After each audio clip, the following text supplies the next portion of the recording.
Welcome, everybody, to Your Lore from Before, where we interview people with life stories from historic gamers. And we have our friend Chris Willis here again. You don't know how many times in my brain it's like, no, it's Wilson. I know what I'm doing up here, Mr. Brain. It's Wilson. It's not Willis. Yeah. But thanks for coming back. Yeah. Thanks for having me. All right. So I wanted to bring this up. I can't believe it didn't come up last time, but pretty much what happened to make you leave Sierra Online, or the circumstances that made you depart Sierra Online? It was a pretty easy decision for me at that time. It's just what happened was a little thing called Chainsaw. Was it Chainsaw Friday, Chainsaw Monday? I forget what it was. It was like a weird.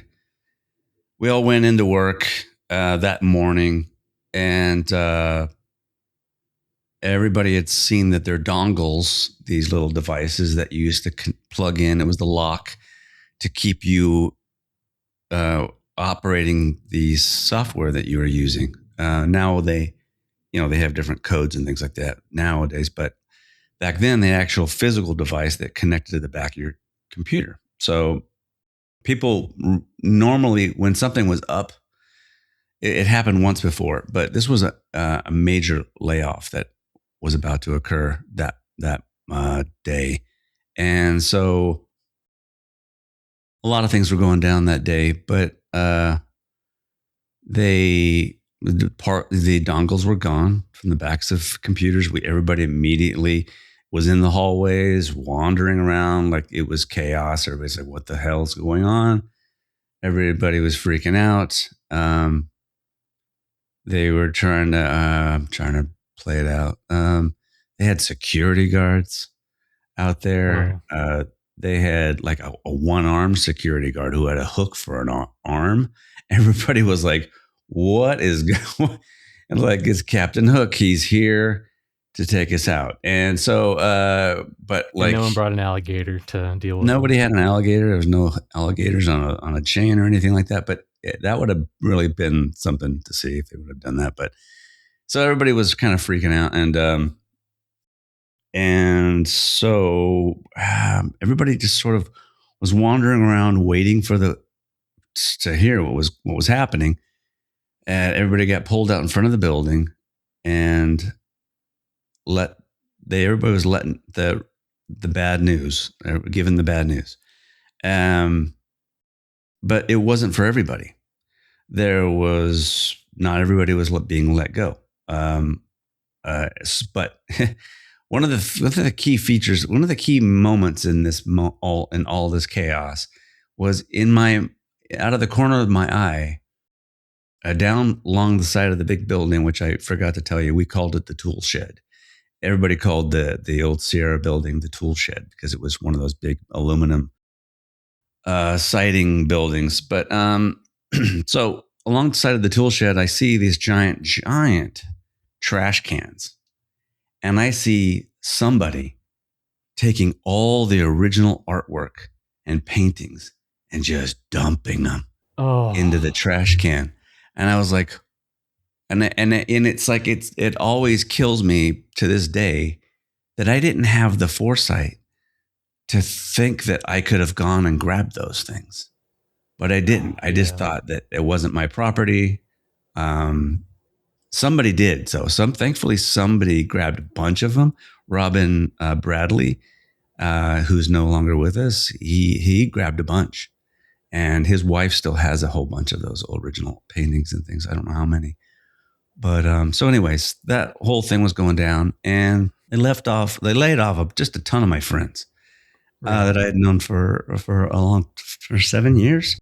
And so 8 years, it was more than that. Yeah. So it was just a long time. But I wasn't one of them. I wasn't one of the people they were going to let go.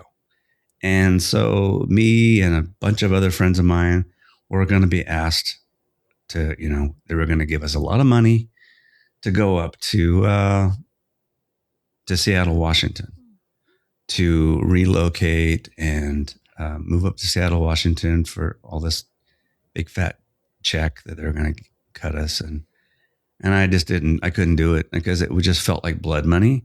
It felt like all I was getting was a bunch of my friends' salaries divvied up to all of us, and who were the remainder.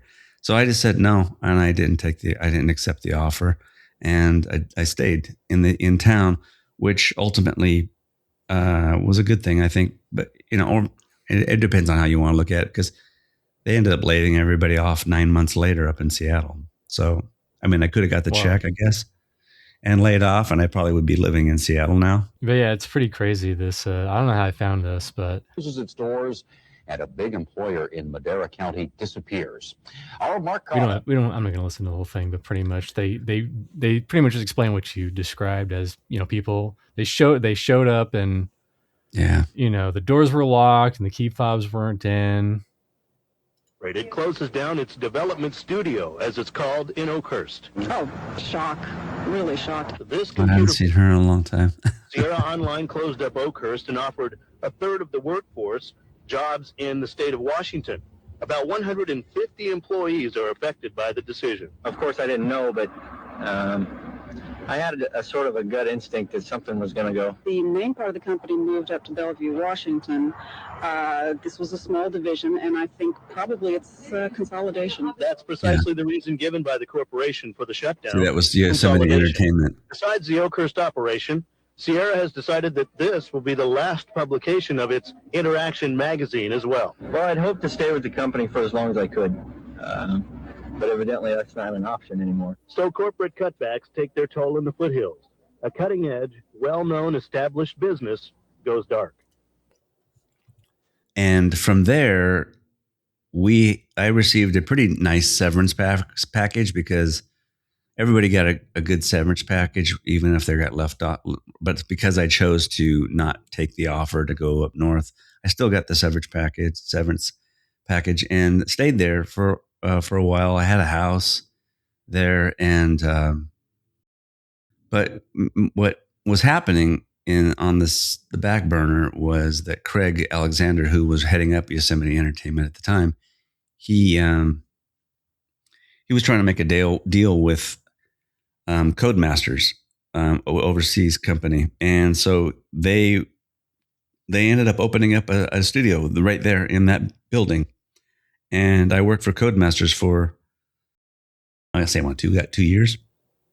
Really? That didn't last very long either. Anyways, that's what happened. And that's why I parted ways with Sierra Online, because I was disappointed in how that all went down. Are you like that one guy in that clip who said that he would have stayed with Sierra forever or Yosemite forever if he had the option to?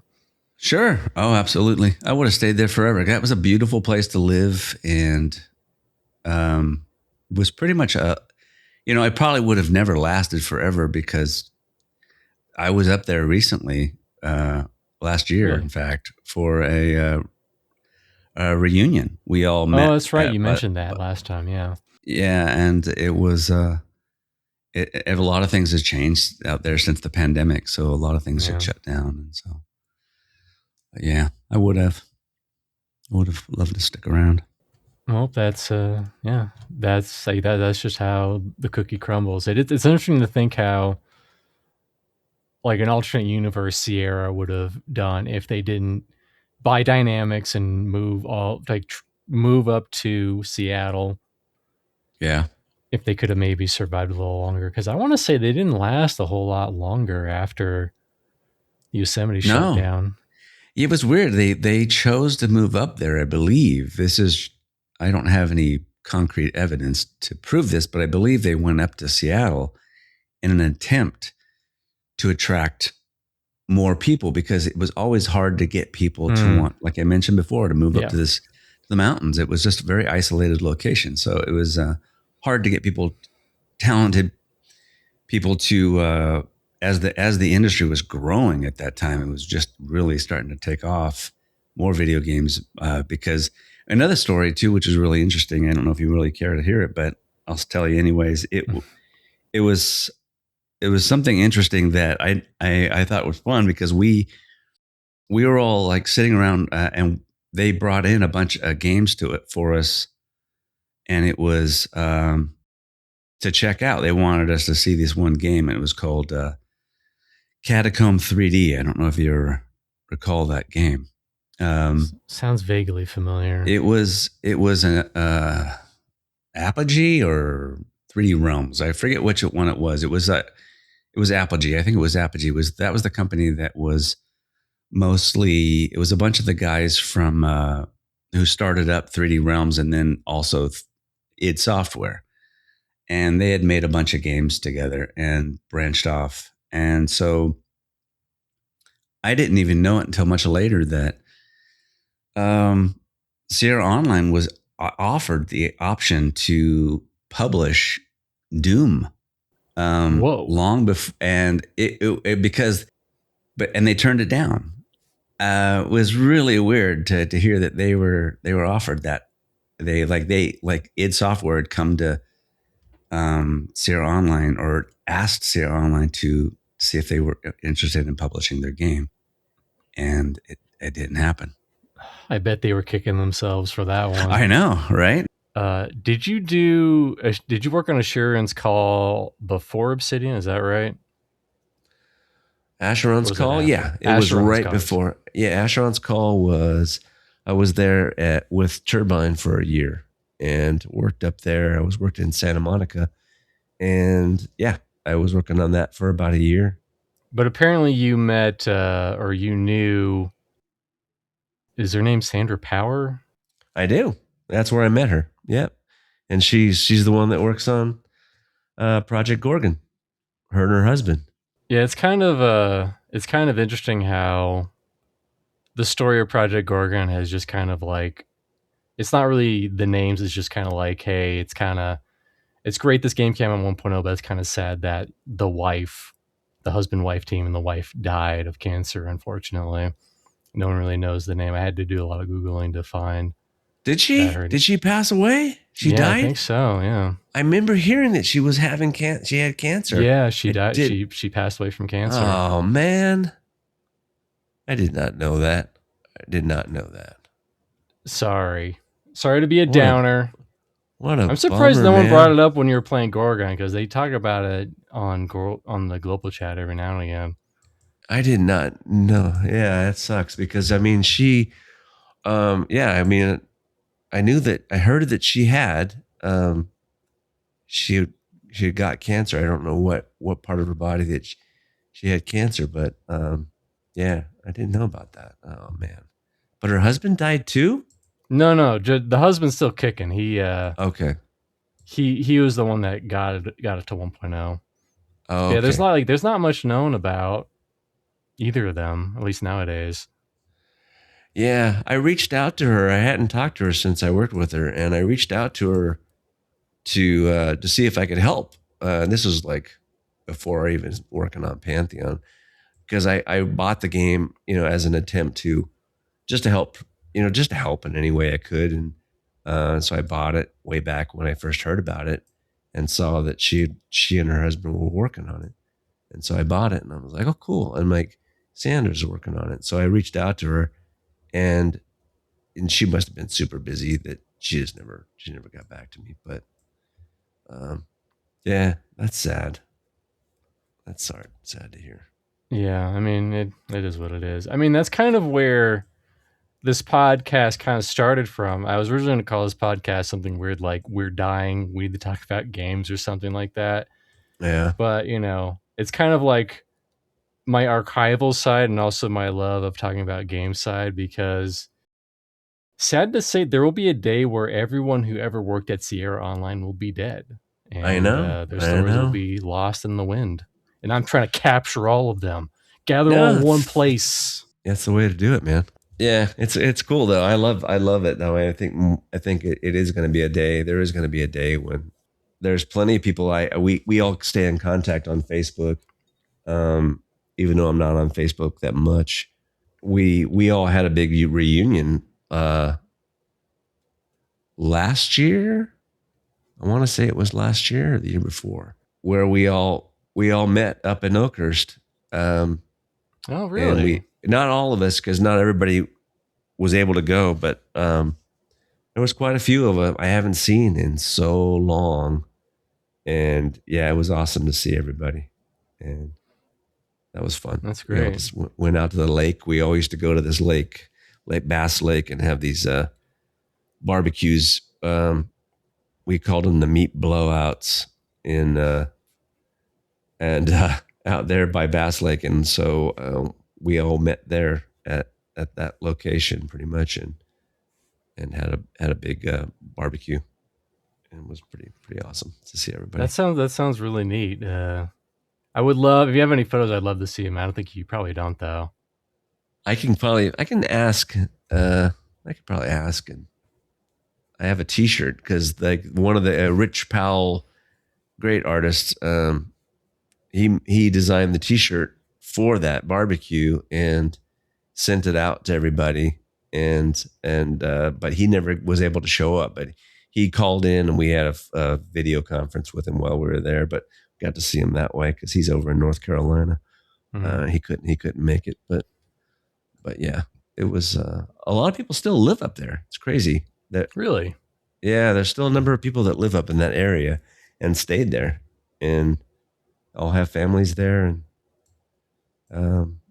but I you know, think a lot I of feel us- like a lot of people, they just get so comfortable that they're just like, I'm not even gonna bother uprooting all this and going somewhere else. Well, it's really weird because, like, believe it or not, there's a lot of people that were living there before Sierra Online, and they all got hired because they were local, and it just was easier to hire local people to.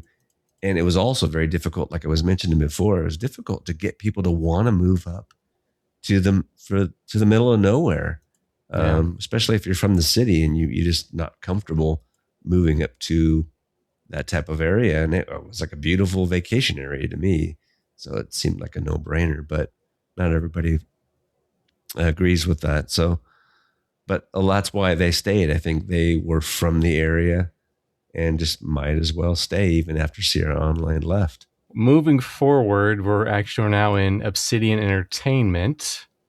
Oh boy. Oh boy. I think according to this, you worked on Alpha Protocol first, right? First thing I worked on never saw the light of day because it was I was brought on to work at a hey Fergus, there he is.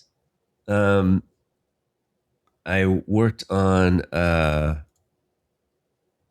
a Disney project Disney was, I guess, interested in doing. It was like, I don't know, they were pitching. I don't know who pitched what. They pitched it to Disney or whatever, but it was about the dwarves, and so it was. I forget the name of it, but I was brought on to be a character artist, and so I started working on that, and I never worked with normal maps before in my life until that project. And so that's why I kind of learned how normal maps really work. And that was that project. And it sort of never got, we did a demo. We put together this big demo for it. And Jeff Duvall, a friend of mine who works at Blizzard now, he was an environment guy. It was a very small team that we were just putting together this demo and trying to put together this concept for the game in small form and like a prototype, and then pitch that prototype to Disneyland, not Disneyland, but Disney. And they didn't, I guess they didn't want to go forward with it. So I got moved on to another project, which was, it was a well-known franchise. I don't know if I ever got credit for it, but It wasn't Dungeon Siege, was it? no, that was after I worked there, and then they moved me and one of the other guys onto it. Like, we split us up and moved me over to Alpha Protocol, and I don't know where he worked after that. He went. We were the new guys. We were sort of like new guys at the studio, and yeah, they put us in this other room. Me and this other guy kept getting shuffled around. We were working on different kind of prototyping out stuff, just prototyping out creature looks and character looks for an idea that they were talking about for a game, and they had given us a bunch of concepts to work from, and so that was what he and I were doing for a while. Hey, Aaron, I haven't seen Aaron in a long time, but he's the guy that hired me there. He did. We did. Oh, really? He did the interview with me. So they had a position, you just applied. There wasn't anything fancy about it. No, I remember talking with Aaron. I was sitting in my car talking with Aaron on a phone interview, and he brought me in. And did you know Aaron beforehand? No, never knew Aaron. Very cool guy though. Very laid back, very just chill person. So it was a real easy interview, but yeah, I made that character. Like, this is where I did a lot of characters. It's so funny that they did like these. I didn't even know about this video, but like I did the main character. Me so many times. I can't believe how bad this guy looks, because like this is my version of it, but it had gone through my gosh, ridiculous amount of iterations. It would like 9. I did 5 or 6 or whatever, and they didn't like it because it was trying to look like the concept.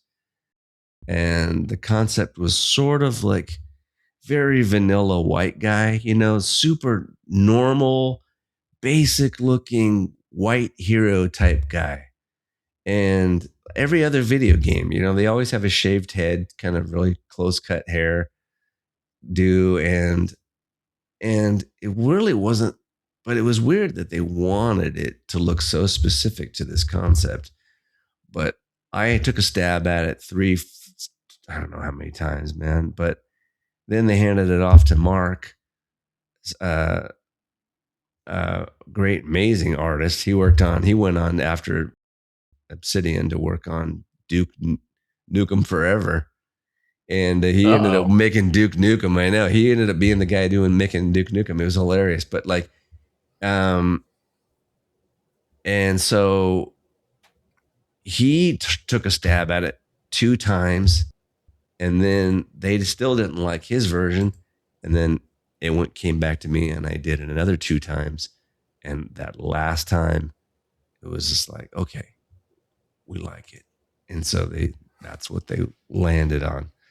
And boy, oh boy, that was a nightmare. It was just that there's that much of scrutiny over it. Now I get it, because he's a main character. He is the main character, so I get it. What's crazy is that Alpha Protocol, I'm like only a little familiar with it. Mm-hmm. Yeah, it didn't do that well. People said it was okay, and all these videos are like, actually, this is the best game ever. Yeah, that's what's wild. It's so weird that it almost has. I remember looking it up too, because at the time it came out, it did really horrible. It was up against a lot of different really good stuff at the time. And then, but it has this sort of cult following of people that really, truly love it. And maybe it just found its audience late. But yeah, it was one of those things I did. I was lucky enough to do a lot of characters on that project. I was joking around with a lot of the other devs. I was thinking, I go, what would be cool is if you start as this guy, Michael Thornton, I think his name was, but he dies really quickly into the game. You think you're playing this young, good-looking guy, and you're playing this espionage, but he dies, and then you find out you're really going to play this old man who's really out of shape, and he's the badass. And it was almost like that. When it's funny because that movie Nobody that came out a year ago or 2 years ago, it was like that's exactly what it was. This old, like, washed up badass that's just out of shape, and I thought that would have been hilarious to. It's funny when you mention that. The reverse happened with Metal Gear Solid 2. I don't know if you're familiar with that. The intro, you have Solid Snake, everyone's favorite character, at the beginning. You do the intro part, and then it switches to Raiden, this like effeminate, long-haired boy character, and people were not happy with that. They're like, I wanted to play Snake. I didn't want to play as this young-haired, stupid guy. Oh, really? He got badass in the later games. He became a badass Ninja later. Oh, and okay. like Revenge. That's funny. And stuff. No, I just love the idea of surprising the character. Now, yeah. I mean, it's that probably, you know, like thinking about it now, it probably would have not gone over very well. I mean, this game didn't go over well on its own. You know, that would have just compiled the problem. So like, I feel like it would have been more memorable. People would have been like, they would have been like that game with the, you know, where you switch into the old guy or something. The old guy kicking ass with this old man, this old pot-bellied, you know, because there's a character in the game that I made. He's an old dude. And I thought he would have been the great, like, the badass for whatever reason. It was just because it made, like, I made that guy. I made that guy. I made both these guys. Yeah, it was the guy that I ended up making the bad guy here, Marburg. I think I made that guy too. Yeah. I got to make so many of the characters in this game. Which is interesting because I think the characters, or at least like their performances, is what people really attach to from what I believe. Yeah, like I own Alpha Protocol, but I barely put in any time into it. I probably played it for like maybe 10 minutes. Yeah. Before I got distracted with something else. Yeah, I don't blame you. It's like, it's a hard game to get into. I tried myself, and it just, there's a lot of mechanics and systems, and it just doesn't grab you right away either as a game. I think I only worked on one female character in this game. Where was Sis? I think you saw her earlier, but I made those guys. He had all these different factions, and you had the Russians and I think the Chinese factions where you had to go down. I don't know what you were doing. Cool. So it sounds like you have, you don't have bad memories about this game. It sounds like it was pretty enjoyable. Yeah. I mean, it was a good, I enjoyed working there. It was like probably the last studio where I had fun. The first 2 years I was there, it was very different from the last 3 years that I was there. Somebody got busted. Somebody got in trouble, and it pissed off the owners to a point where they sort of cracked down, and everything sort of changed. Because like when I was first there for the first 2 years, like Fergus, it was awesome. Like Fergus would go out and buy every other week a new game would come out. He would go down to GameStop and he would buy a shitload of copies of these games. And he goes, okay, everybody, I have a bunch of these copies of the games. I want you, if you guys want one, come get one. And he would just put them out in front of his office. And if you were interested in playing that game, you got it for free. I mean, you just walked up, and I mean, he would just go do that. And like, that was so cool. I'd never worked at a studio where he would go out and buy the competition games just to let people play it. And that was really cool. And, you know, there was a lot of cool things at the beginning. And then ever since this one event happened, I kind of remember it. I just don't want to bring it up, but like it happened and it changed the way the owners sort of thought about their employees, and they lost their trust in them. And I feel like harder. And it could just be my take on it, but it really did feel like the studio took a very different change after that moment. And for the remaining 3 years, we moved from that office to the office over in Irvine, which was nicer office, very, you know, cushy, plush office. And I think Turtle Rock was like 5 floors above us. They were Turtle Rock Software was above us. They were up on a higher floor, and they were working on that zombie game at the time that got like, you know, that Steam zombie game that was super successful. Was I can't think of it. Oh, yeah, it's Killing Floor, right? No, the other one, the one where you play 4 different people and you the 4 different characters. The only one I can think of is Left 4 Dead. How long is that? Left 4 Dead, yeah, that was Left 4 Dead. Dead. Yeah, they made Left 4 Dead, and we would see them in the elevator once in a while.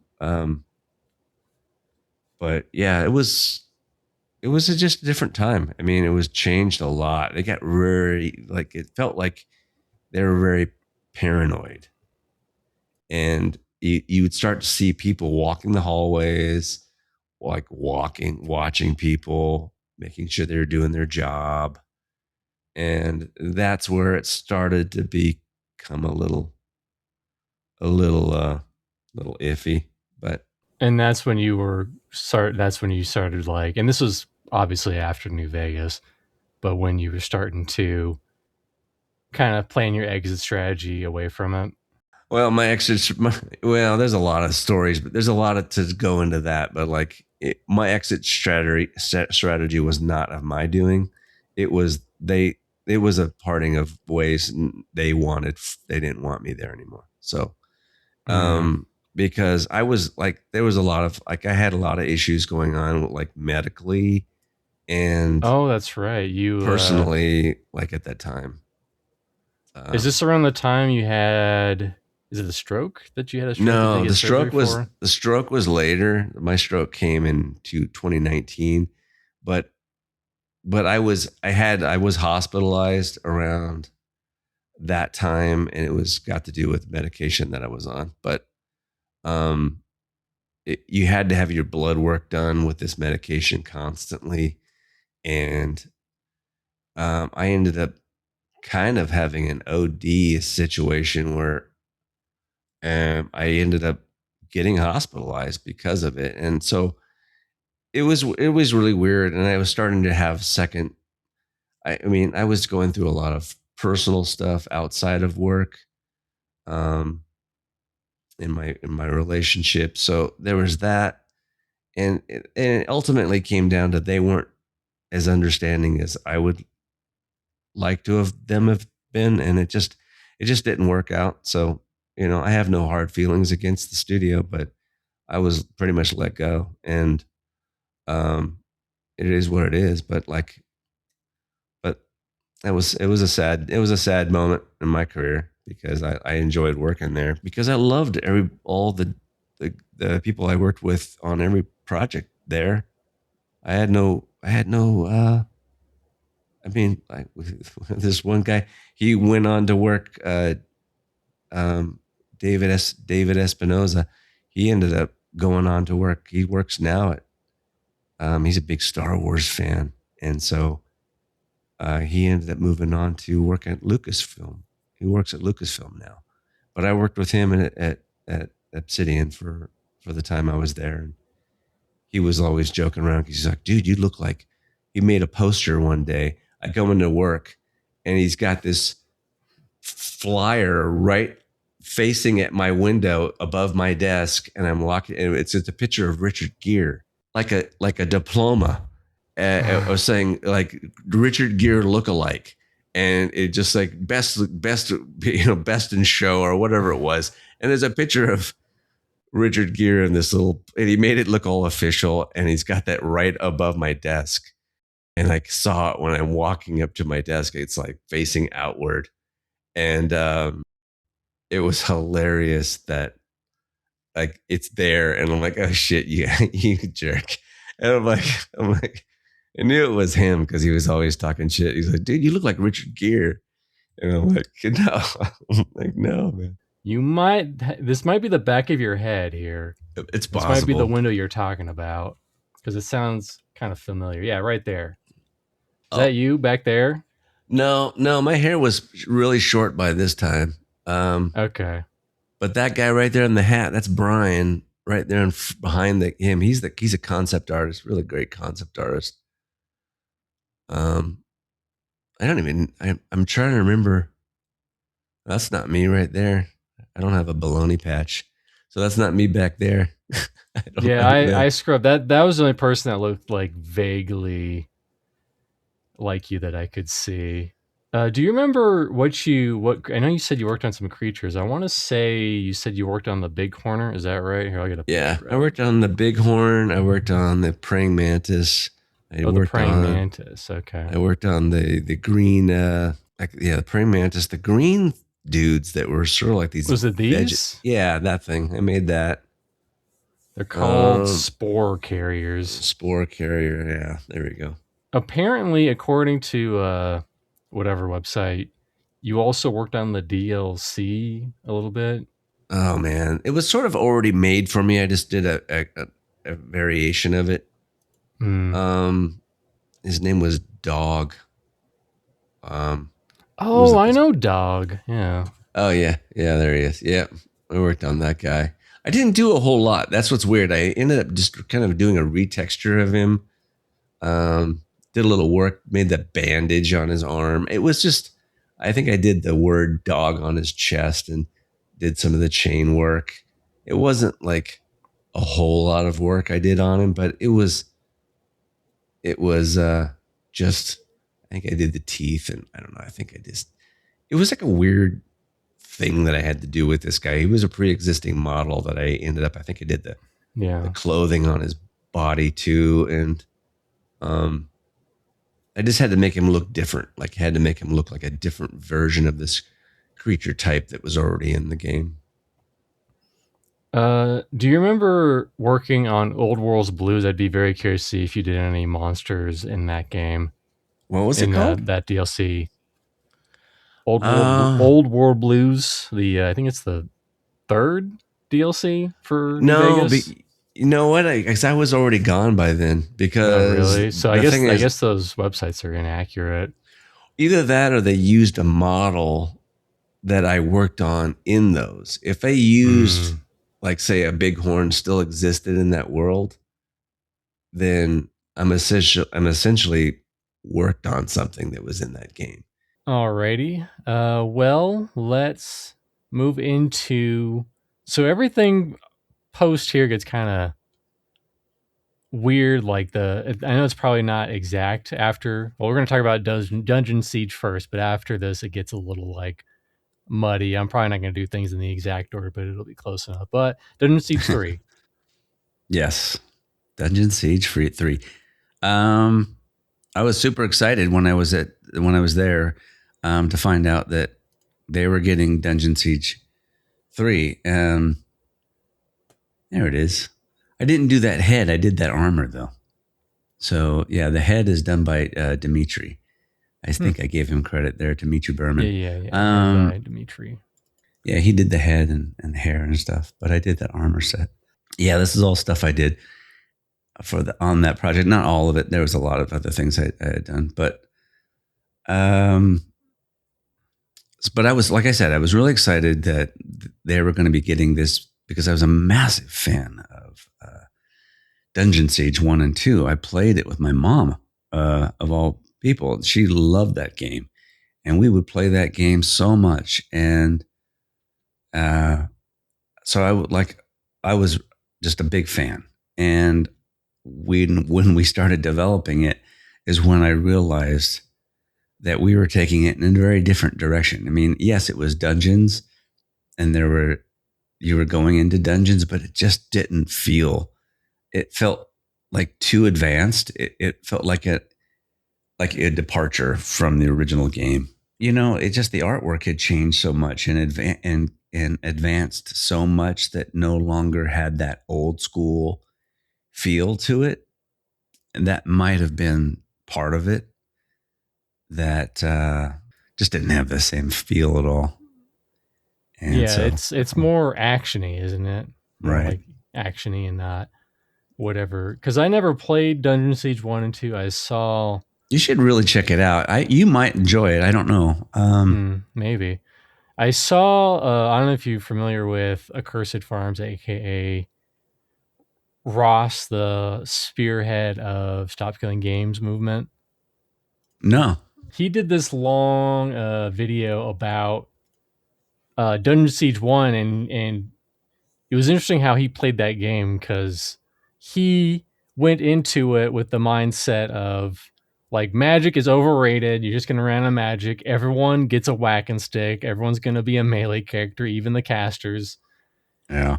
But yeah, all I know is that you had this big open scrolling world, and you had so many characters that you could play. Like, you had this big entourage of characters that you could delve dungeons with. Yeah, it was just it was a much slower paced game, and it was more like a dungeon crawl. Was your mom, like, was she going into it and into dungeons? Did you tell her that, hey, this is like not gonna be as good as you think it's gonna be? I think she when I told her about it, she was like, "Oh man, that's cool." She was really excited that I was going to be working on it, because we would talk about Dungeon Siege 2 and 1 all the time, and how much we enjoyed going in and playing, because it was, co-op game, and it just, she was stoked that I would be working on that game. And then I showed her the game, and she was, oh my gosh, it looks nothing like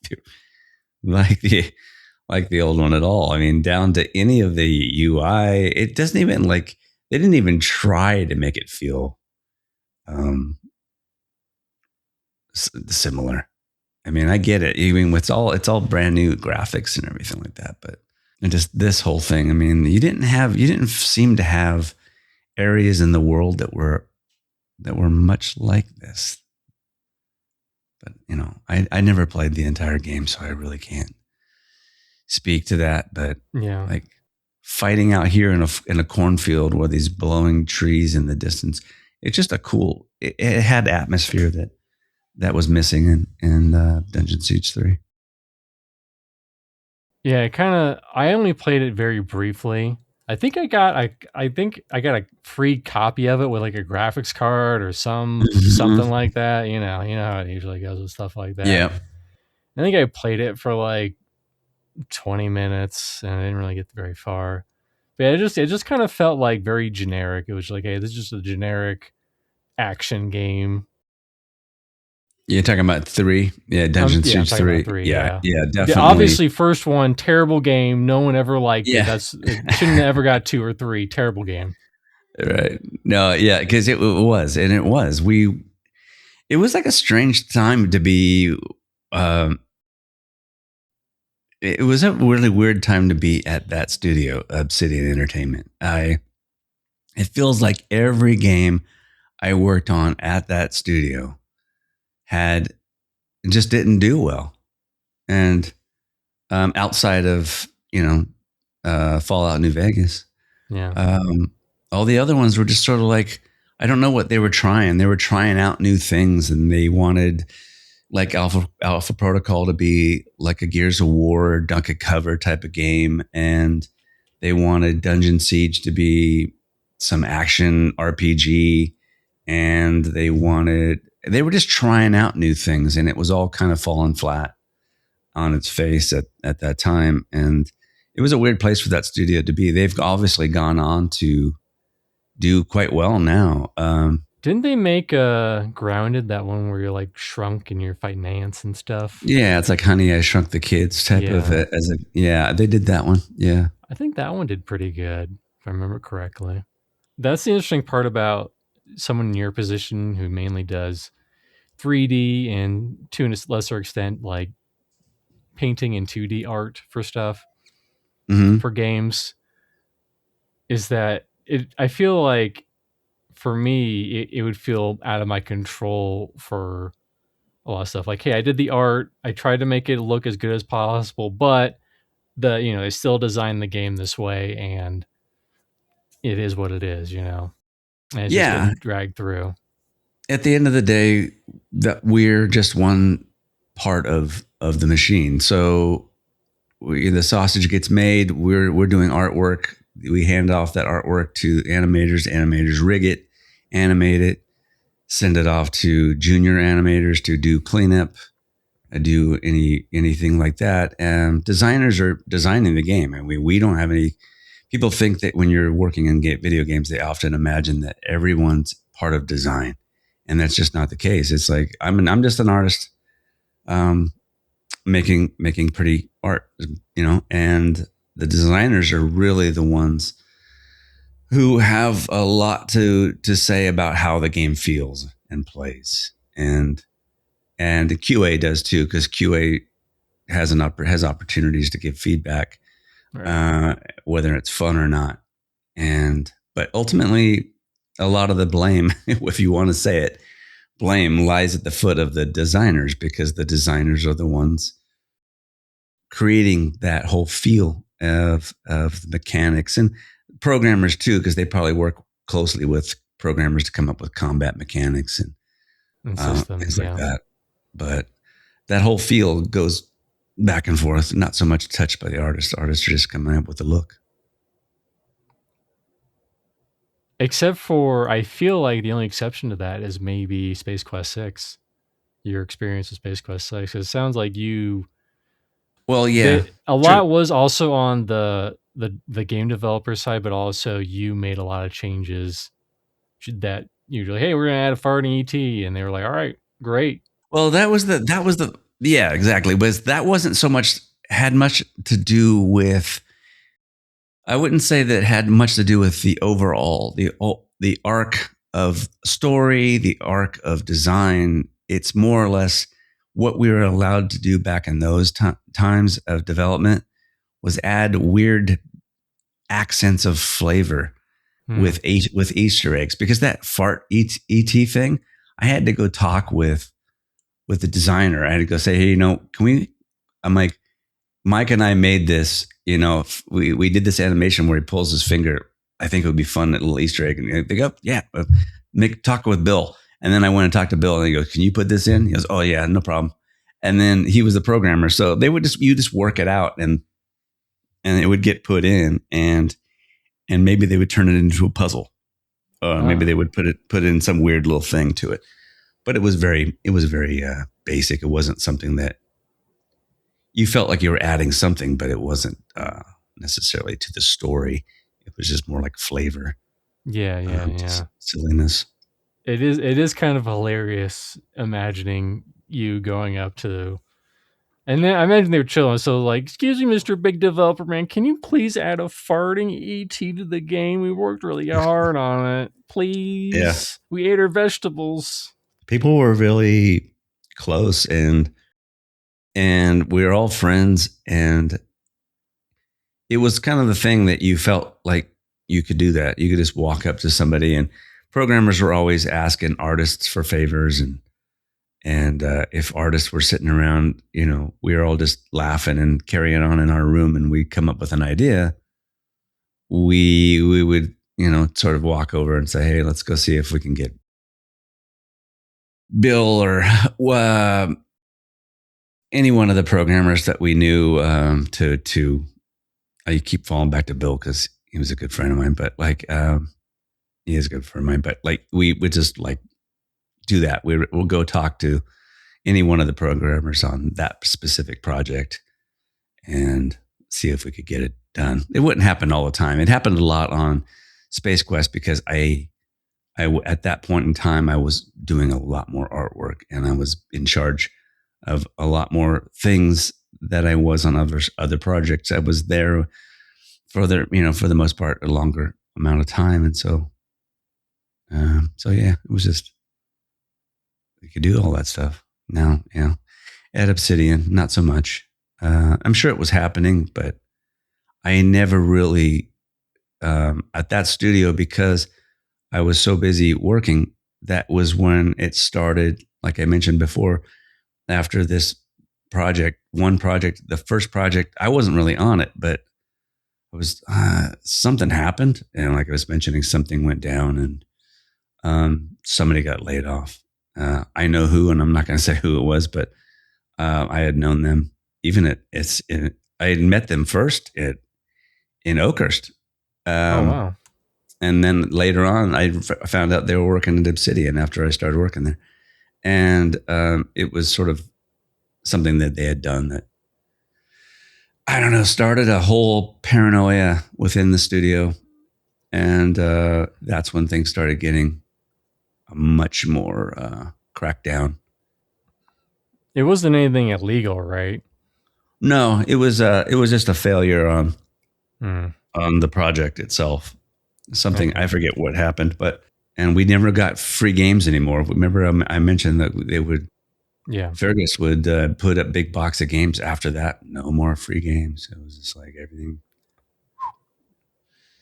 And I feel like that's kind of a bigger issue with the game industry now, is that people probably just don't feel very comfortable working with one another. And it's probably like, I'll send an email, but only because I have to send an email or I have to talk to him and be like, listen, we need this model. Can we get the model, please? All right, bye. Right. It's a lot of it's got to do with the pandemic.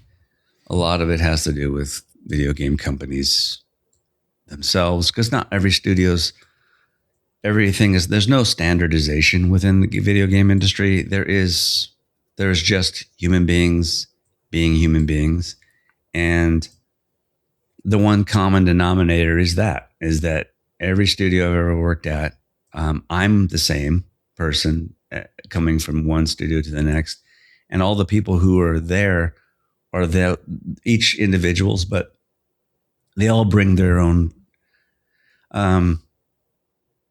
baggage from previous studios, and then that baggage gets carried forward, and either they learn from their mistakes or they don't. And so a lot of the times that I've worked at studios, I've noticed that a lot of people keep making the same mistakes, and it's sad but true. Is that no matter what, they keep making the same mistakes, and it's because they're new. They're either young to the industry, haven't made that mistake before, and therefore didn't learn from it, or they're working within a vacuum and learning only from their mistakes and not by watching other people learning from other people's mistakes. So it's a lot of that, and it just, the industry itself is just, this as gamers, we all know this, and because we've all watched it change. I mean, we watch games like this get developed.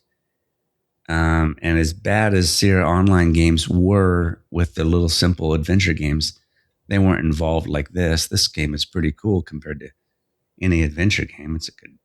But it went from really great games in the 90s and probably early 2000s to where we are now, where we have just cash shops and mobile gaming, and everything feels cookie cutter. There's nothing really. It doesn't feel like there's anything that's coming out that feels unique anymore. That I can think from AAA studios for sure.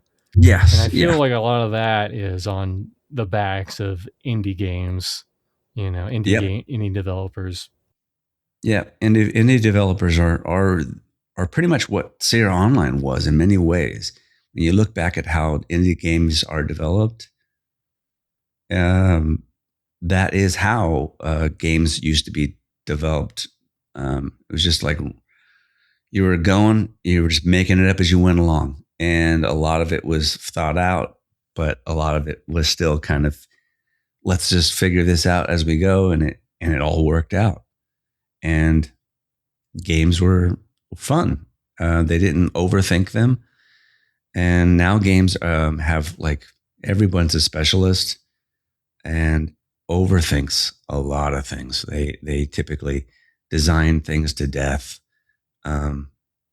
And they in probably my- bring in in my- like psychologists and be like, "Hey, you know, this is how gamers will react to this moment in this specific place. So we got to design it this specific way."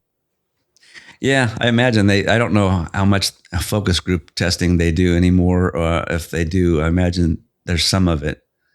They'll bring a focus group in possibly to play the game, but that's what QA is supposed to do. They're supposed to call out the problems and supposed to, but it's just you don't get listened to either in the game industry anymore. It's sort of another thing that's a thorn in my side is how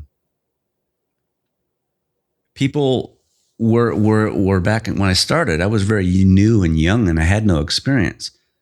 But people still, we all worked together, and it wasn't like, oh, you're an idiot, you don't know what you're talking about. You know, it wasn't. There was never any of that. It was just like camaraderie and shared ideas. And nowadays, it's like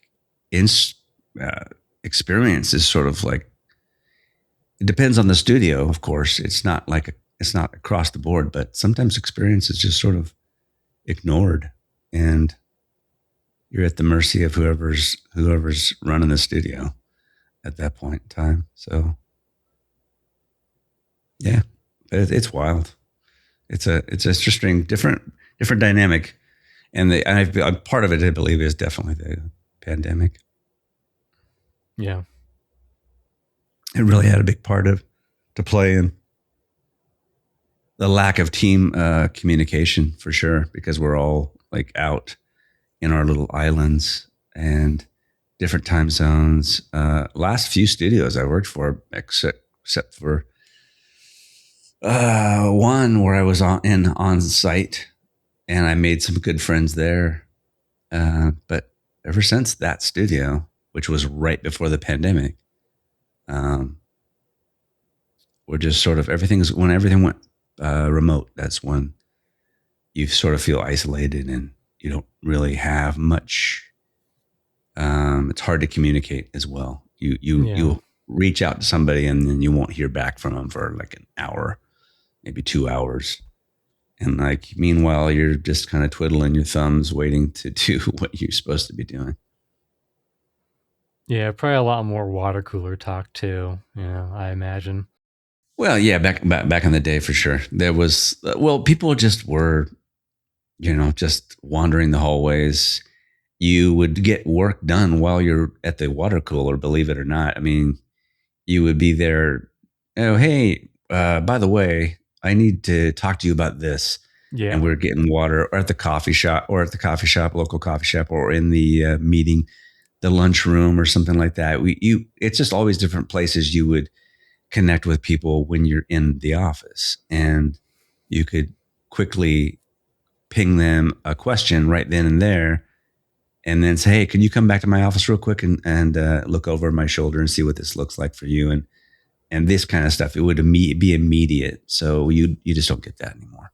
And then, long story short, you're in a bad relationship. You ended up in the hospital due to some prescription, like you thought you were taking the right prescription or the right amount, and then something happened and you ended up in the hospital. Well, I have seizures, so I had 2 brain surgeries, and so they had me on seizure medication, and it was the kind of seizure medication that at that time if you weren't very regimented about taking your medication, you could potentially OD on it. And so I had I was so busy working so much, and there was just a lot of stuff going on in my life, personal life stuff that was affecting my job. And so it wasn't really, what happened at Obsidian, it's a hit for both of me and the studio, because my personal life was interfering with my job. Right. And I can't blame them for letting me go, to be honest, because it was just I wasn't pulling my weight. But at the same time, I kind of wish they would have been a little bit more understanding than they were, considering all the things that it was about. It wasn't necessarily just I wasn't just messing around. So anyways, they just didn't work out, and I wasn't there anymore. And that sort of led to a whole black cloud of my career. I mean, like I said, like we talked a little bit before we started, not everyone, including you, but not a lot of people's careers. It's not all rainbows and sunshines, And honestly, that just makes for better stories. If the story was like, hey, everything was great, I got $1 million and I retired, the end, it's not a very interesting story in the long run. Yeah, I suppose. I personally, I wish it were a little bit more rainbow and sunshine, but I mean, who doesn't? Yeah. Yeah, I mean, but realistically, we're all human beings, and things are happening to everybody. Right. And we're all dealing with different issues in our lives, and just because you work in the video game industry doesn't, make you immune to all those problems. So I had them. I had all that stuff going on, and it didn't really help me. And then shortly after, the friend at Obsidian tried to help me. I don't know if I mentioned this, but he tried to help me get a gig at Blizzard. And so I didn't interview, but I got a test from Blizzard, which would have put me into an interview position had it worked out. But to this day, a very perplexing and mind-boggling experience that I had never had in my life. He hooked me up with the recruiter, one of the recruiters there, and she immediately reached out to me. She's like, "Oh, here's a test. Can you do this?" And it really wasn't. I found out later it wasn't a traditional test, which is really strange. But I get this test with all the descriptions of what they want: poly count, texture size, textures, and what they wanted for this armor. They wanted me to make either a dwarf or it was I forget what it was. You had a choice. You had to make a cat. It was an orc with either a caster outfit on or a warrior melee outfit on. And so I had to come up with, made the orc model and made this. I just come up with my own idea for was a warrior's or armor set, right? Right. And I had been a big fan of World of Warcraft, so I knew how their textures were set up. And so I did it. I sent it in. Just not very long later, she writes me back accusing me in this very accusational kind of way of saying things that I more or less took their character and just made armor for it. And I'm like, what? I'm like, first of all, I've been doing this at that point in time almost 15 years, 17 years. I'm like, I don't need to do that, but like, I wouldn't do that. That's just kind of below me. I'm a capable modeler. I can model these things, but it was just a very weird conversation that it took me back, and I really was, it really it messed with my brain because I didn't know how to comprehend that, because this is coming from a big studio, and they're making an accusation that I am somehow plagiarizing to make a test or something. I don't know what it really was, but it was really bizarre, and still to this day sticks with me very badly. You know what? Hearing that again, probably what might have happened is that they got you confused with someone else, and they thought that you were someone else's thing, and maybe that person did plagiarize, and that's why they went hard on you, even though and they just got mixed up. Yeah, as my dad likes to say, somebody fucked up. Yep. Yeah. Excuse me. I don't know, man. It was a bummer. I was so excited because I've always wanted to work at Blizzard. And I should have, I probably had multiple opportunities in previous years because the guy who does the music, who did the music for the original World of Warcraft, he did the music. I worked with him at Sierra Online. His name is Jason Hayes. I believe Jason Hayes. He did the music for SWAT 2. Oh. And he was only there for that project. I think he may have done a little bit of work on some other projects, but he was really kind of cutting edge and coming up with new ideas. Really young guy, smart. And he left shortly after that to go work at Blizzard, and worked. I think his first project was StarCraft. He did the music for StarCraft. Wow.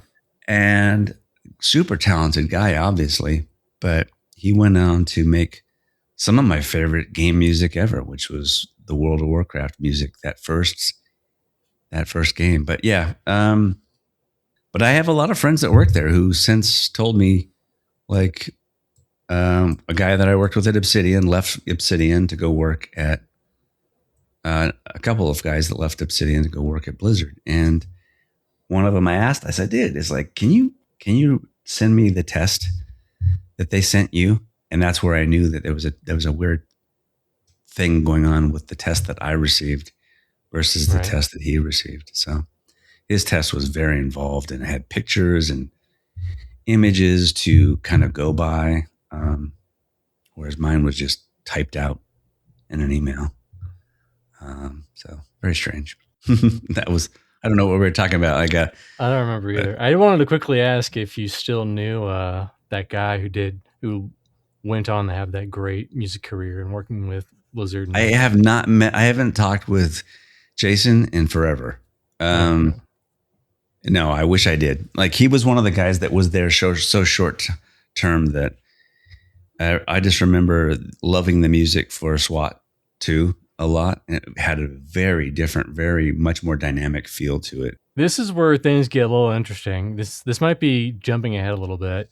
You had a brief thing doing, I gotta get the thing up. Is it this? Yeah, it's this. Doing slot machine. Yeah. Yeah. Arcade gambling. I think that's how they described it. Arcade gambling. Yeah. It was weird because it was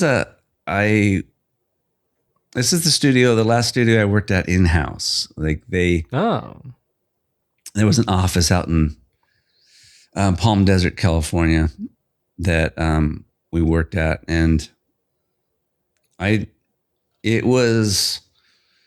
were trying to, what I think is actually, I'm not a gambling person. I don't play gambling games. I don't like play slot machines or anything like that.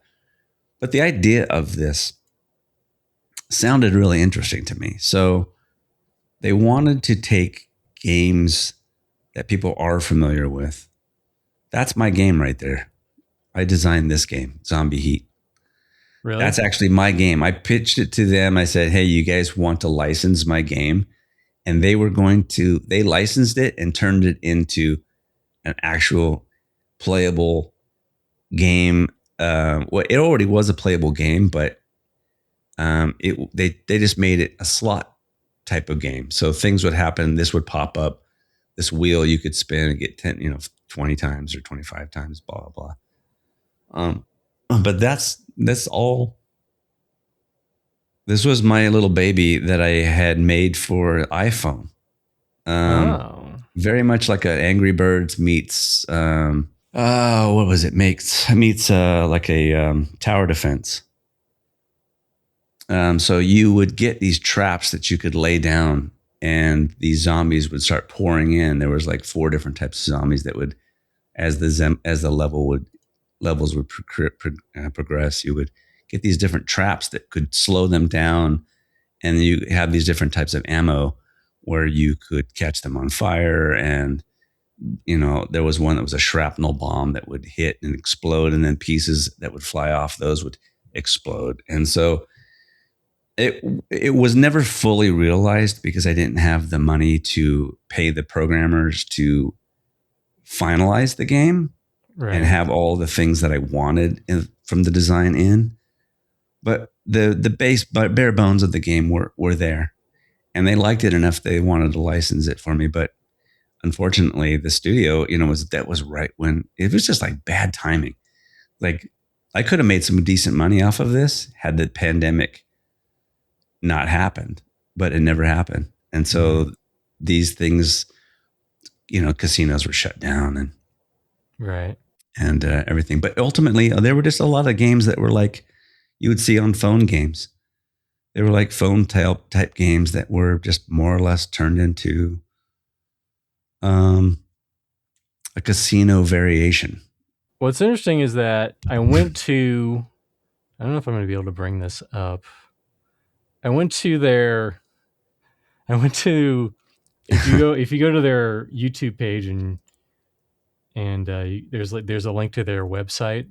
Yeah. And it brought me up to this weird web page that probably gave me viruses, but it had the Joker flipping two birds, and it was a bunch of like Indonesia talk. So I don't know what the fuck's going on over there. No, hopefully I don't. They're still going well. No, I think it's all gone. I mean, when they moved from California to Vegas, to be closer to the casinos, and that was sort of 2021.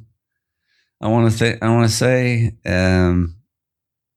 it was sort of just sort of the beginning of the end, and things were just sort of like slowly dying in that industry. And I think they continue to I don't think people really don't have the money to just piss away on gambling unless you just have too much money to care about. But like, I can't imagine anybody wants to go to Vegas to just blow money. Well, it's crazy. I heard Vegas is tourism is an all-time low. Yeah. And like the mayor of Vegas or Nevada or something was begging Canadians to start visiting Vegas again to get more money. Yeah. But just not, it's not time. This is a terrible, terrible time, man. There's a lot of bad things going on in the economy in general. So yeah. It's kind of interesting though, because I feel like to a lesser extent, slot machines and stuff, slot machines, they're not really like, people work on those things. Yeah. But they're not really like credited. Like, you did the artwork, but unless I wouldn't have known this if you didn't post this on your little like art station. Right. But, people do the stuff for that, even though I imagine it's a lot different. People are like, oh man, this game was really cool. I really dislike this game. Instead of, I didn't make any money off this game. Fuck this slot machine. I'm not getting any money off of it. Terrible game. Yeah. That's the difference between that kind of game but I feel like, just not to beat this dead horse, but I feel like that's where traditional video games are headed, right? With random number generators being a part of them. It's like training children to gamble in many ways. But like that just wasn't a thing back in the day. It was about having fun. But that is the difference between a casino game is like, you're not there to enjoy the game. You're just, yes, if you're lucky, there might be some fun involved, but you're there for the money. You're there to win. All right, so I'm going to call, I know this is kind of like really spread out, but I'm going to call this the pseudo remake era. And I believe it started with Torment Tides of Numenera. Torment Tide? Oh, yeah. I just did a few creatures on that one. I didn't do a terribly lot. Does that? I don't know. I didn't do a lot on this game. So, this was a contract gig that the guy that I worked with at Obsidian, he was let go from Obsidian before I was, and then, but he worked at this studio, and he in exile, I believe. In exile, correct? Yeah. And so I'm trying to remember who ran in Exile. It was a big name Brian who Fargo? did. Yeah, Brian Fargo. My gosh, Brian Fargo. That's the weird thing about it. It's like so much.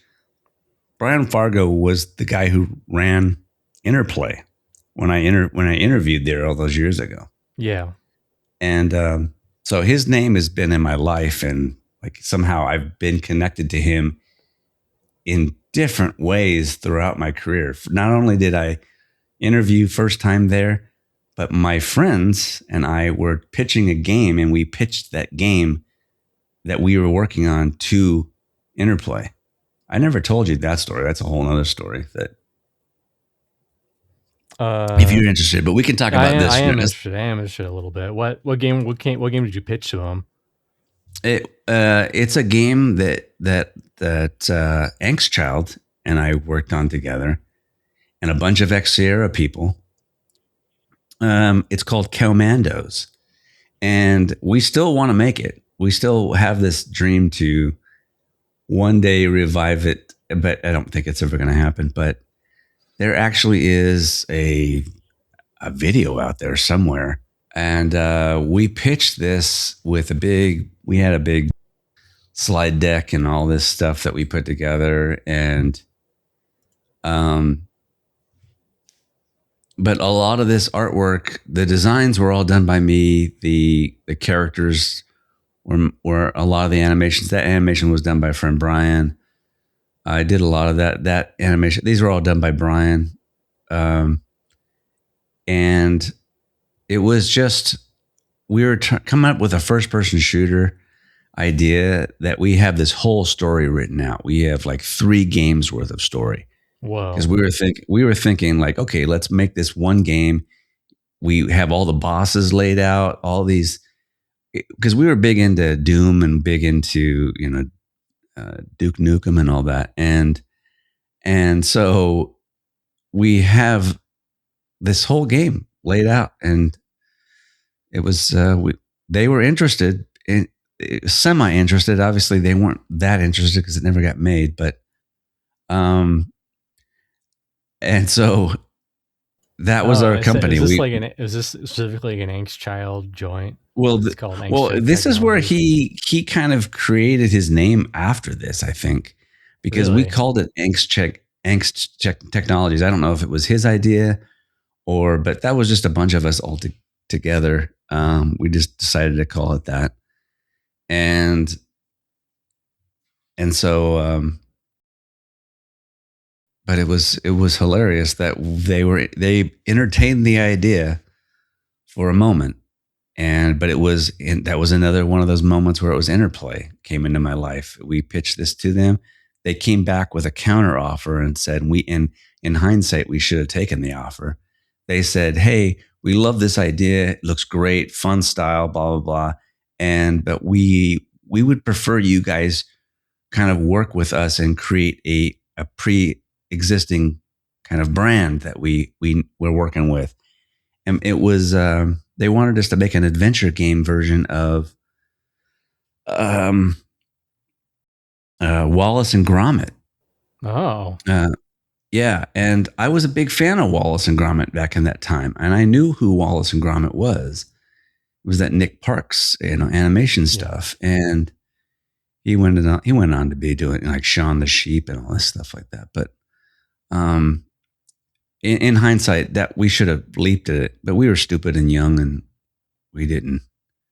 We wanted to stick to our guns and try and shop this thing around, and it just never panned out. But we should have leaped at the chance, and it could have opened doors, but it could have shut doors too. I don't know, but we had everybody lined up. We had a programmer working with us, and he was interested in working. We had all these people we had lots of artists that we were all kind of interested in wanting to work on this together. And, but it's never worked out, but this still lives on. I mean, never say never, especially nowadays. Stranger things have happened. I know, right? Do a Kickstarter. Right. That Kickstarter will totally do really well. Oh yeah. Hey, listen, I'm this sure. isn't a property you guys know about that you have childhood memories with, but we made it with Sierra. Please support us, please. Yeah, right. You really have to it's hard to get Kickstarters off the ground nowadays, I imagine. Yeah. Especially now with so many just like bad Kickstarters and Star Citizen too. Oh yeah, people are very diverse. So many people have been burned by Kickstarter projects that they're just really they really don't spend their money unless it's very small amount for a big gain. I feel like another problem with Kickstarters is that usually they lowball themselves on money, and then they just don't have enough budget to really get anywhere with the game. Yeah, because they're not. Yeah, probably because they're not very savvy about what they're creating. You have to have at least a certain enough money to, like, whatever it is. Like if it's a video game, you certainly have to have enough money to pay people to make whatever type of game it is. It's like a little small one, single player RPG. That's very different than a card game, which is very different from making statues for people to put on their desk and all these different little things that you can get Kickstarters made up for. And I feel like you have to come in with at least enough money to get your first print run. If it was a card game, you need to do the math and start to do your homework to figure it out for you. Start asking. I imagine a lot of them, they're just like, oh, $100,000. That's so much money. We'll never go through that much money. And then it's like, we went through all of it in like 2 months. Yeah, little did you know. Because you have to, if you're trying to pay people, if you want to get paid out of this, don't go in there thinking that you're going to get paid out of this. Getting paid is the furthest thing from your mind. It really should be. You should just be coming into the Kickstarter thinking, let's make a cool product that people are going to love, and get it out for those fans that really help us put it together. And then if it goes off, it goes viral, goes whatever, great. Then we can make more, like another run of it. Also kind of on the same theme of the pseudo remakes, kind of like a weird pseudo remake phase. Hero U Rogue to Redemption. Yeah, that was weird. That was a weird one. That one and the other one. But that was Lori and Corey Cole. They that was in between. That was another one of those projects that was sort of happening. That didn't come out until 2018, but I was working on it way before then. That was after. That was stuff I worked on, contract work I did after Obsidian. But I got to work with Lori and Corey again. I hadn't worked with them since Sierra Online. So this was their little thing. They were sort of trying to do like a retro game, working. I ended up working with a number of couple other people that were whatever from Sierra Online. But I did the backgrounds. I did this. All that's in 3D, which is really bizarre. Believe it or not, sorry. A lot of these things are 3D yet not 3D, and that the only way to describe that is some of them I made in 3D and painted them, did the texturing, and some of them other people did, and I ended up having to bake. It's just kind of going. I mean, I'm not trying to sound like arrogant or anything, but it may go the explanation may go over your head a little bit, but just because it's not something that it's not easy to describe unless you've done it, and I don't think you're a 3D artist. So, but what it is was I think I'll still be able to describe it enough way that anybody, you can get what I'm talking about. Is I had to project. Those are just boxes, like that desk and that couch. They're weirdly just simple boxes that I had to project the image over the top of. So it looks flat, but it's not. It looks like a flat image, but it's actually 3-dimensional. Now that door is 3-dimensional, but that clock has no back to it. It's a box. it's just a box that has it's this whole game was done in such a strange, bizarre way than I'd ever worked before. Because none of those walls have backs to them; they're just flat.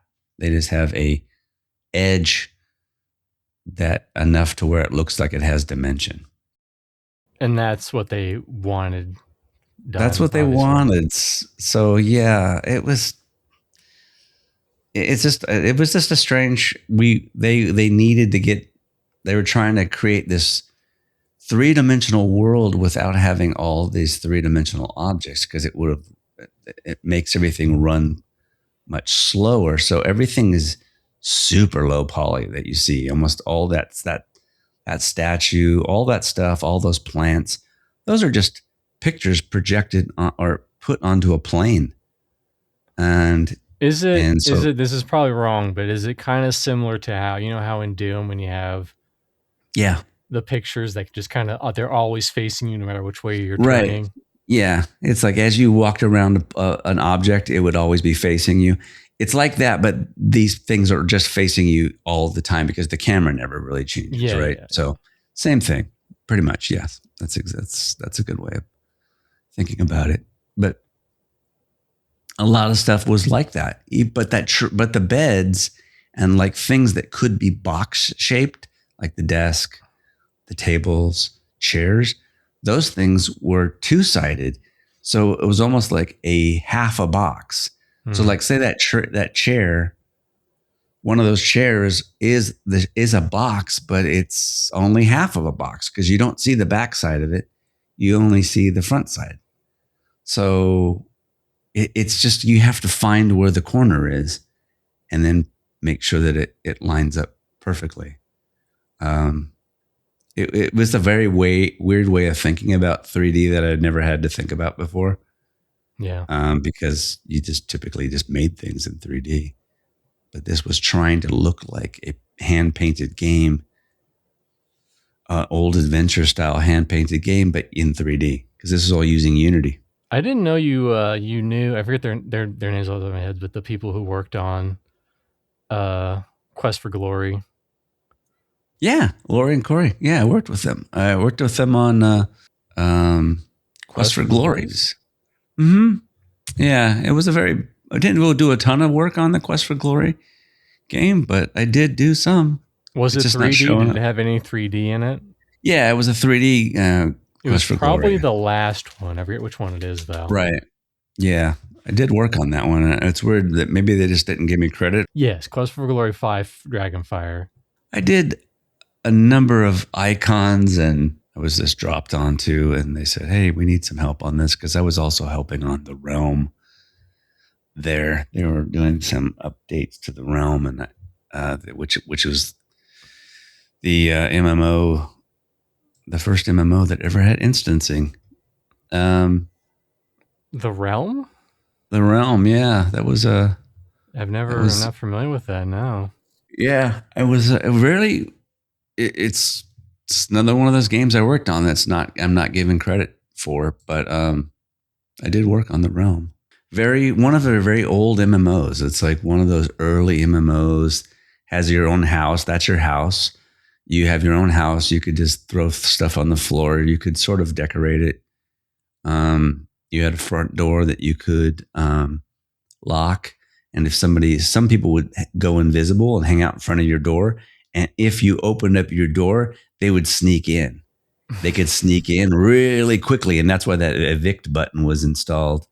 Because you could just kick them right out of your house, because they would try and steal all the stuff, because a lot of people just threw all their treasure right on the floor in their house.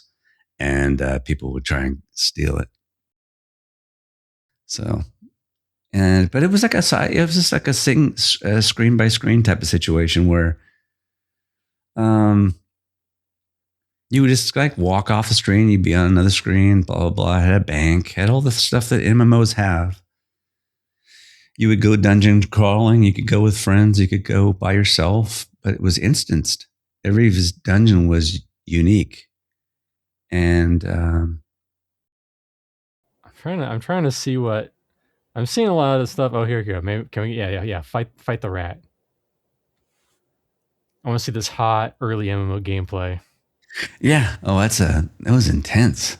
Oh, back guano. Yeah, loot that. We're gonna need that. Get that guano. But yeah, it would always go into this, which is almost very much like that Dragon's Eye game, right? You go into combat, and then the combat, instead of happening out there in the wild, it was happening in a little instance. But excuse me, you would go into actually dungeons. You could find entrances to dungeons, and they were randomly generated. So, any idea what year this was? Oh gosh, it had to be 90. I feel like it was 97. It was like it was shortly after, or around the same time as, like, I want to say that it was like Ultima Online. Yeah, I was about to say the only thing I can really think of is Ultima Online. Because if you go a little bit past that, you're in EverQuest land, which is a whole nother According to the all-seeing Google, it came out in 96. Whoa. I know. And yeah, Steve, he was the designer and programmer. That was another one I worked on. So yeah, it's weird that, but yeah, I was working on that in tandem while I was working off and on with Lorraine Corey. I was just kind of jumping around because I can do a lot of different things. I'm like this jack of all trades. I can illustrate. I can do 3D. I can do backgrounds. I can do animation if need be. That's crazy. I might, if this server's up, I might play it sometime. It's fun. It's a very. I played it for many years, and I found a lot of enjoyment out of it. I did find some fun. It's very different, for sure, for an MMO. I don't know how big the community is anymore, but that thing is still running. It's hard to believe that it's still going. Really? I think an actual fan bought it. So if I was to play it now, it'd be like the official servers that some fan is just keeping running on the background. Yeah, transferred everything. Yeah, it's still there. Realm Online, boom. It's got a website, realmserver.com. Still going. Meanwhile, a lot of MMOs they just get shut down completely, and then you can't play them anymore unless someone does a lot of back end crazy programming work to figure out how the servers run the game. Right.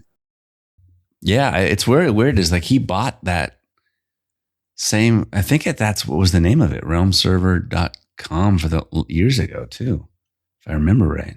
Kind of similarly, I know a lot of people started with EQ. I started with this other game called Nexus Kingdom of the Winds. I don't know if you heard about that game. But it was made by Nexon Entertainment, who made a whole bunch of other stuff you're probably familiar with. I know it was tile based, and you would attack tile based and that was my first MMO. And my friend, he had a character named Gimpy.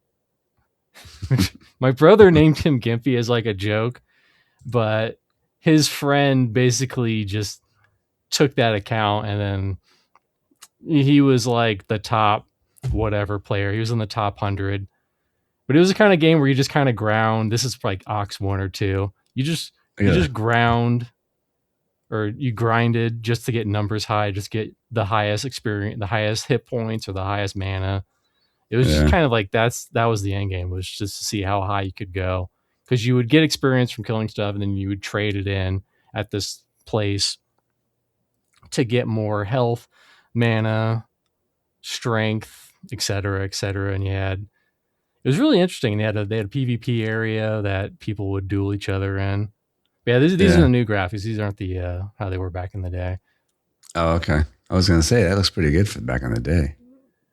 There's not many pictures of how it looked back then. It was a lot more pixel arty, very low res. Speaking of people that you kind of met at Sierra, and then I guess did these pseudo remakes. Where is it? Space Venture. Yeah, that was another ex-Sierra spinoff. I believe that was Jeff Crow. I didn't do this was a very short. I didn't do much on this at all. It was very, very little. I didn't do that. I didn't do anything. It was like a one type of thing that I did, and it was like they were really. I think this was a Kickstarter. This is one of the Kickstarters that like. Yeah, and I don't know if they ever delivered on it. Seems like they did. It looks like they finally delivered it in 2022, or it came out in 2022. Yeah, but the work you did was like years before that. Oh yeah, I mean, I don't even remember what I did. It was like a chicken. I think I did a chicken, or I don't know what it was. It's like they were trying to recapture that Space Quest vibe, but with this guy being Ace.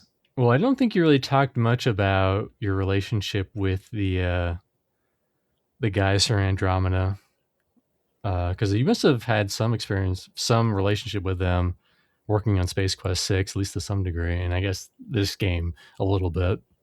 Well, Mark Crow, I think the guys from Andromeda are Mark Crow, which his brother Jeff Crow worked at Sierra Online as an artist, but Mark I never knew Mark. I knew Jeff.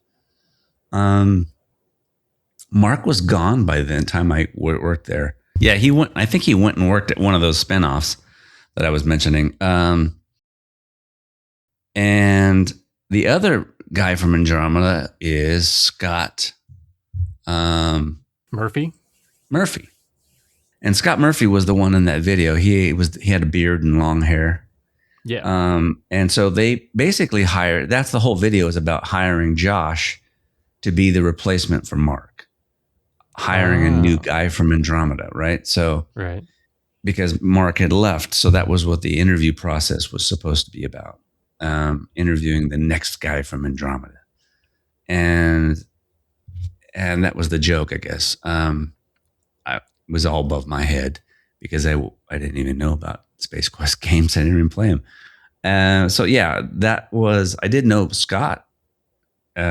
Well, Scott's a really great guy. I never met Mark, and I knew Josh, of course, but I worked with both those guys on Space Quest.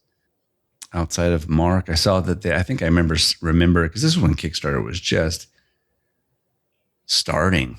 Yeah, that was it. Cluck Yeager. Cluck Yeager.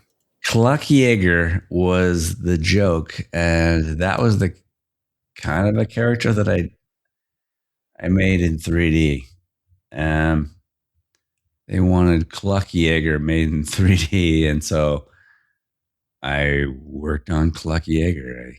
But somehow I think I reached out to Mark on the left. No, Scott. Sorry, that's Scott. Scott on the left, and then I'm getting my names all twisted. But yeah, reached out to him, and he's like, "Yeah, man, we need somebody to do some 3D." So I'm like, "Okay." And so I think I did a short little thing for them, and just did that Cluck Yeager. I don't know what they used it for, but that's really all I did, which is bizarre. It's crazy because I thought for some reason you would have had a lot more to do with this game due to your connection to Space Quest 6. Right. As opposed to Hero U. But it sounds like you did a lot for your Hero U and basically not much for the other games in this era. Pretty much. I was not even brought in. It was just sort of like, I don't know how it was. I reached out to them, and they were I think they were just not prepared for what they ended up getting. Like, they got a lot of people who are really interested in it getting made.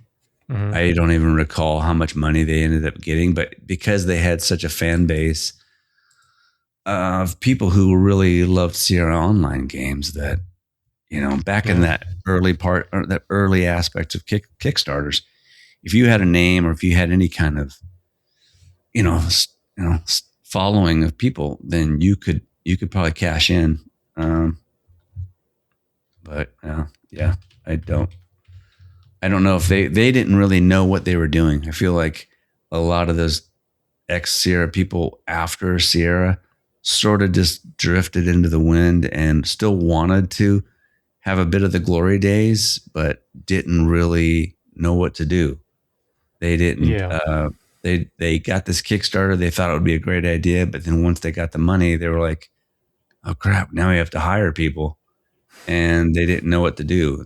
Because when they were designers at Sierra Online, the company was doing all that for them. They were being hired.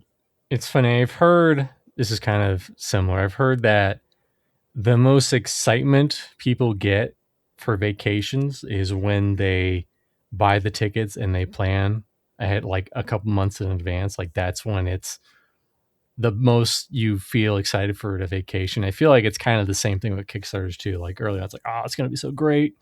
Yeah. We're going to do all this stuff. And it's like, oh no, we have to put this much game with this much money, and we have to hire these people and logistics. And But yeah, I'm looking at this as the Kickstarter video. It looks like they probably blew a lot of money on these voice actors. Yeah. And probably didn't know how to manage the rest of it. They didn't realize they were going to have artists to create things, and it's a lot of that planning. You have to really know how to plan a project, and so yeah. I feel like that's a trap a lot of indie MMOs get into. Well, like amateur indie MMOs, where they just go, "Oh, I have so many great ideas for an MMO. Right. Listen, I know what I'm talking about. I'm working on an MMO right now. I generated some AI photos of what it will look like. It'll be such a good MMO. I know what I'm talking about." You'd be surprised how many of those guys are running around right now. It's kind of ridiculous. I'm not surprised at all. That there's a ton of them. I'm like, there are so many people that have great ideas. Like everybody has great ideas. You have great ideas. Yeah. It's like, It's not like people are devoid of great ideas. It's like, you don't have to be a professional or have years of experience as a game developer to have great ideas. It's just about putting them into action and making sure that they work, and you're able to be realistic about changing them if they don't work, and making it, so that they do work. So yeah. And I feel like I don't know if you heard about the hero's journey and how they're making their own new game that doesn't require any of the EverQuest assets, and I'm in the kind of same boat. Like they don't realize just how much 3D art there is to make an MMO at the end of the day. And it's easy when you already have all that stuff just available from the get-go. Yep. There's a lot to do. Every game has its hurdles, but like, the bigger the world, the bigger number of assets that have to fill that world. So, yep. All that stuff, all that good stuff. That's where having that sort of background knowledge of understanding that and scope and things like that come into play. Well, speaking of that, let's move into obviously the biggest ticket thing that you're still working on, right? Meow. Pantheon, Rise of the Fallen. Yeah. Yep. So how did you hear about Pantheon initially? Initially, it was back in, I think it was 2017. And I don't know what I was doing. I was looking around for a game to play. I was like, let me see if there are any games, any new MMOs being developed. And somehow, some video by Alex Sensual. Alex Sensual. I was deep down, I was secretly hoping you'd say the Nathan Napalm. No, it wasn't Nathan, unfortunately, because it was like, I don't think you guys were even on the radar of doing any content at the time. I don't think Nathan was. Nathan didn't start until later, I thought. Probably not, yeah.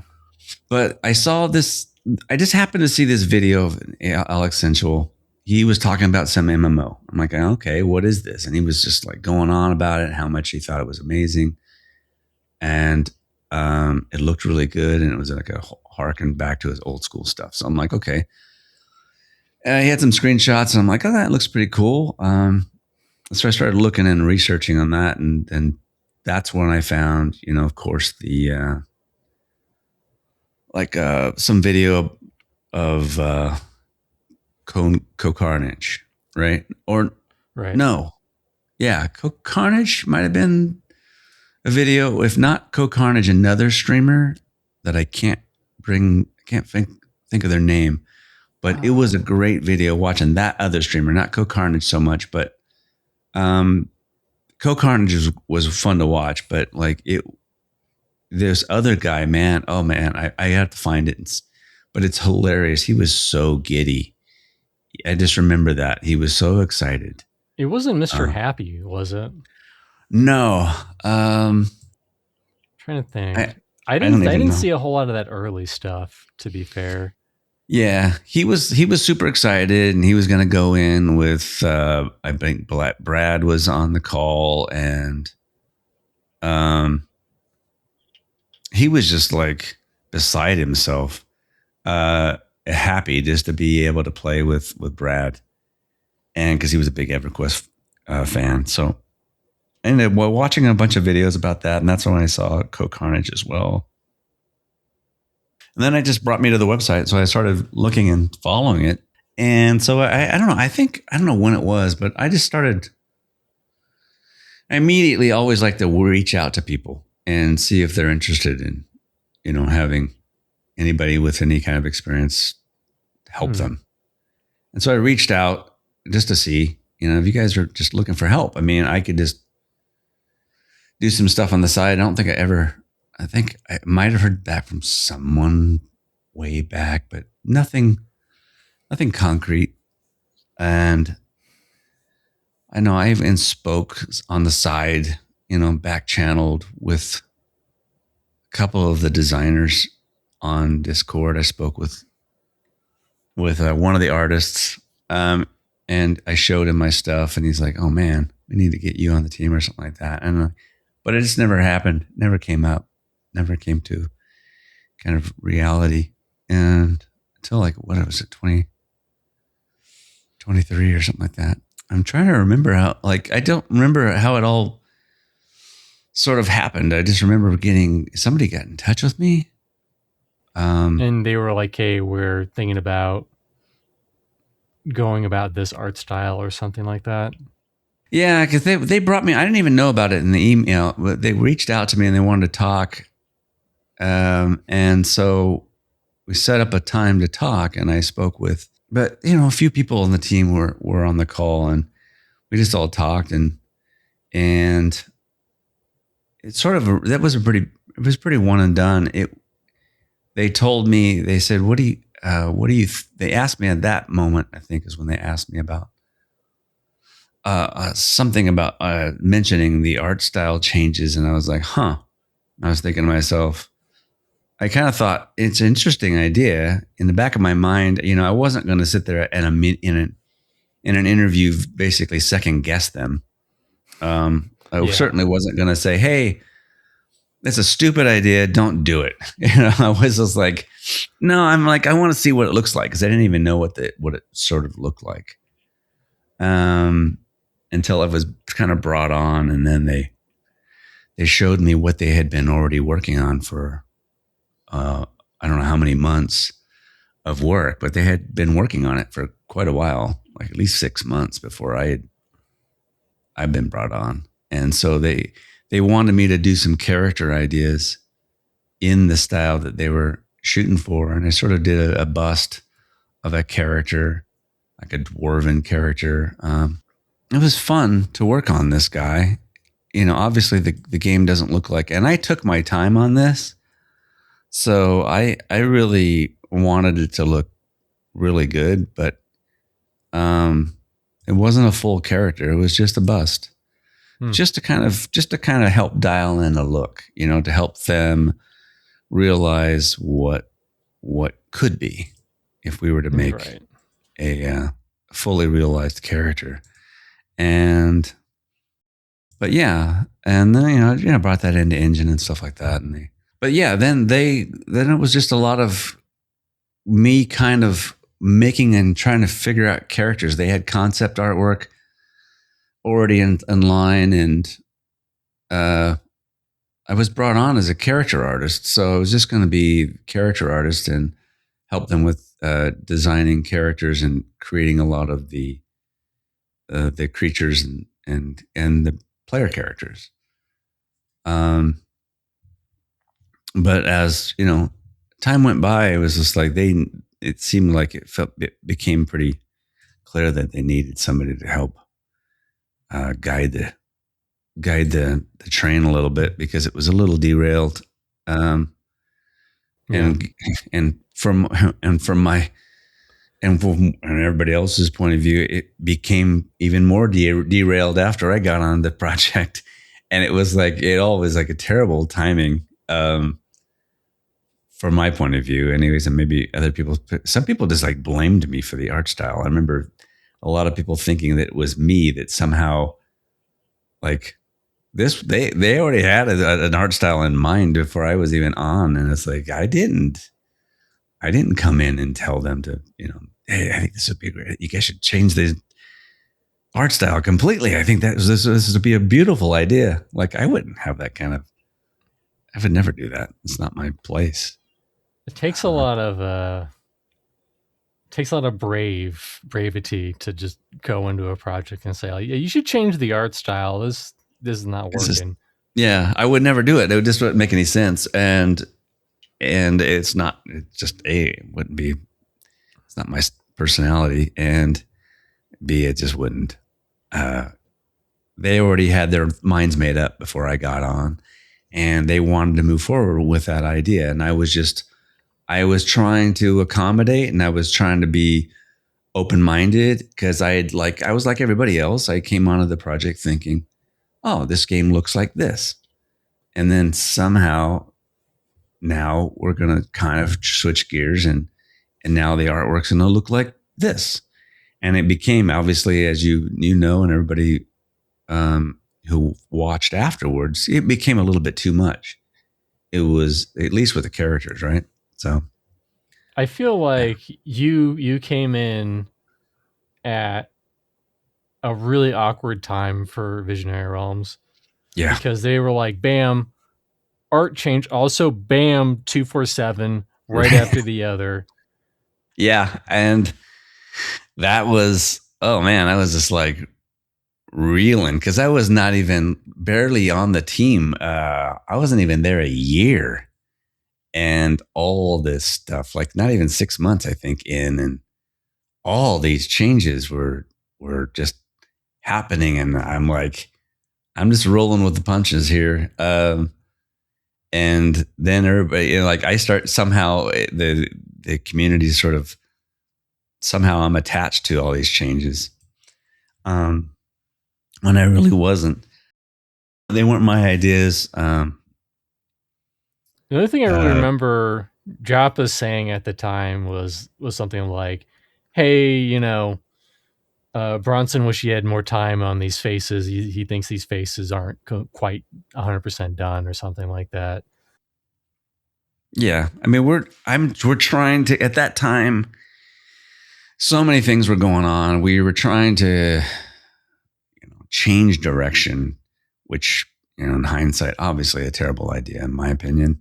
Mm-hmm. And I'm glad we switched back to the MMO, got away from that whole, the debacle, which wasn't a good, a good idea, but it wasn't. So I'm glad we redirected course back to where it should have been. But yes, the artwork never really truly got a lot of time. And I was constantly, because I became the lead of the project at the time. And I was being, I had my artwork to do. And on top of it, I had to kind of meet with all the other artists on the team to kind of go over their artwork to make sure it was all and keeping in line and looking as close to similar as possible, because it's hard enough to to capture a art style for artists as it is, like Blizzard takes months to hire people. And they have to go through, they have to be scrutinized to be able to understand their art style. It's like, if you don't nail their art style to the T, you don't get hired. And so here's a team that has an existing art style, which was not stylized. And then somehow you're going to ask the current artists who may or may not have any experience doing stylized artwork to switch gears and now do stylized artwork, when before they were doing somewhat semi-realistic artwork, right? So that in and of itself was very difficult. And so to try and wrangle that mess and take those artists, which everybody on the team is very talented, I basically, my only contribution really as the lead was to wrangle the people and put them where I felt their strengths were best served. So I took, I saw each artist and I looked at their work and I'm like, okay, I think you'd be great doing this, keep doing this. And then you over here let's pull you back away from this and continue doing this. And then allow the lighting to become that sort of common denominator that encapsulates everything. So it can take things that even the little inconsistencies that each artist has, because to try and have every artist nail one style is hard. So let's instead of fighting ourselves and try and get them to do that, it's almost an impossible task without the time it would properly take to get them up to speed on that style. We don't have that luxury. We have to keep hitting the ground running, moving forward, developing a game, developing zones, assets, and things like that, all within this new style. Don't try and get them to do that. Just try and put the people who can do it, the biggest lion's share of that style, which are the environment. And the biggest aspects that you see of that style are in the environment. So get the environment artists to be able to hit that style. And then I was kind of thinking, let's have the armor kind of not look overly stylized as we started changing away from the characters. I was thinking, let's make the armor and the weapons kind of have this more realistic style with a stylized character inside of it. And then when the lighting all works together, this realistic lighting, it could all work together. I mean, it may not be perfect, but it's just one of those things that I felt was the only way forward out of this sort of very difficult situation that the team had put itself into by changing the style. And so that was the only way that I saw out of it.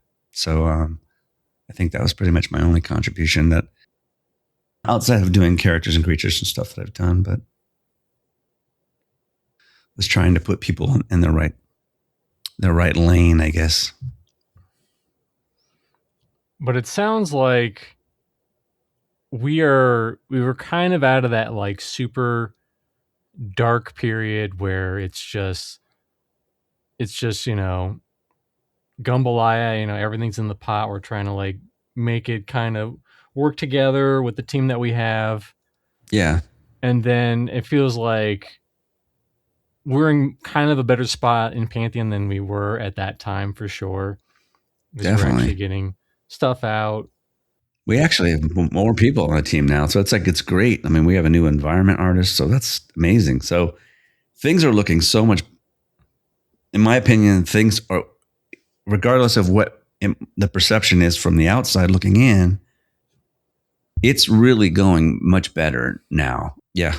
I think having a new environment artist and bringing back Esther, who was let go, one of the artists let go, and that was a whole nother aspect of this nightmare of the nightmare of that EA launch. Oh my gosh, they let go of so many people, and then it was on the shoulders of just me and the people who were left to try and push out this EA, and it was not ideal.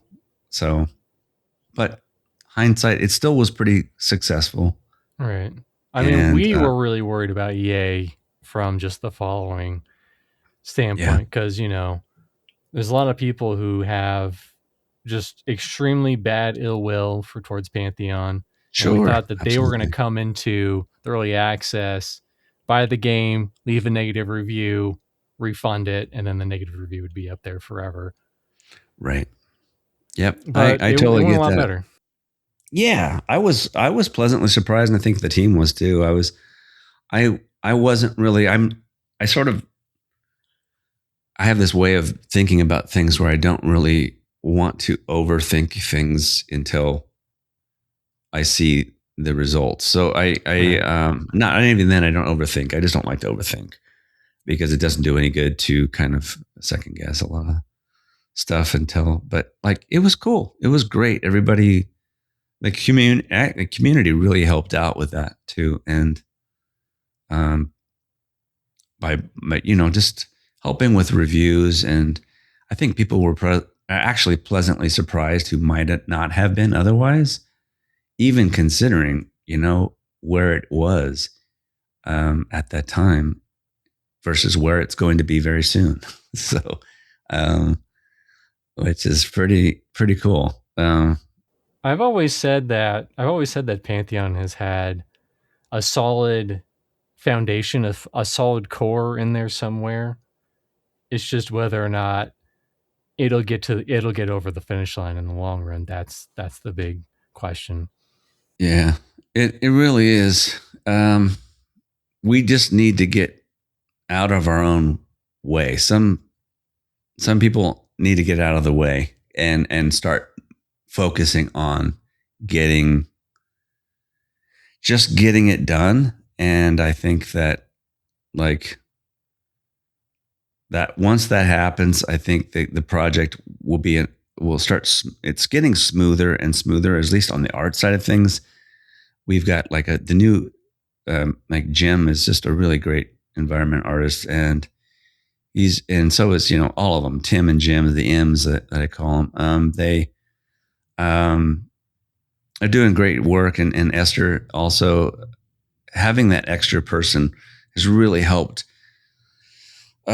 bring life to you could see it and there's going to be even more coming.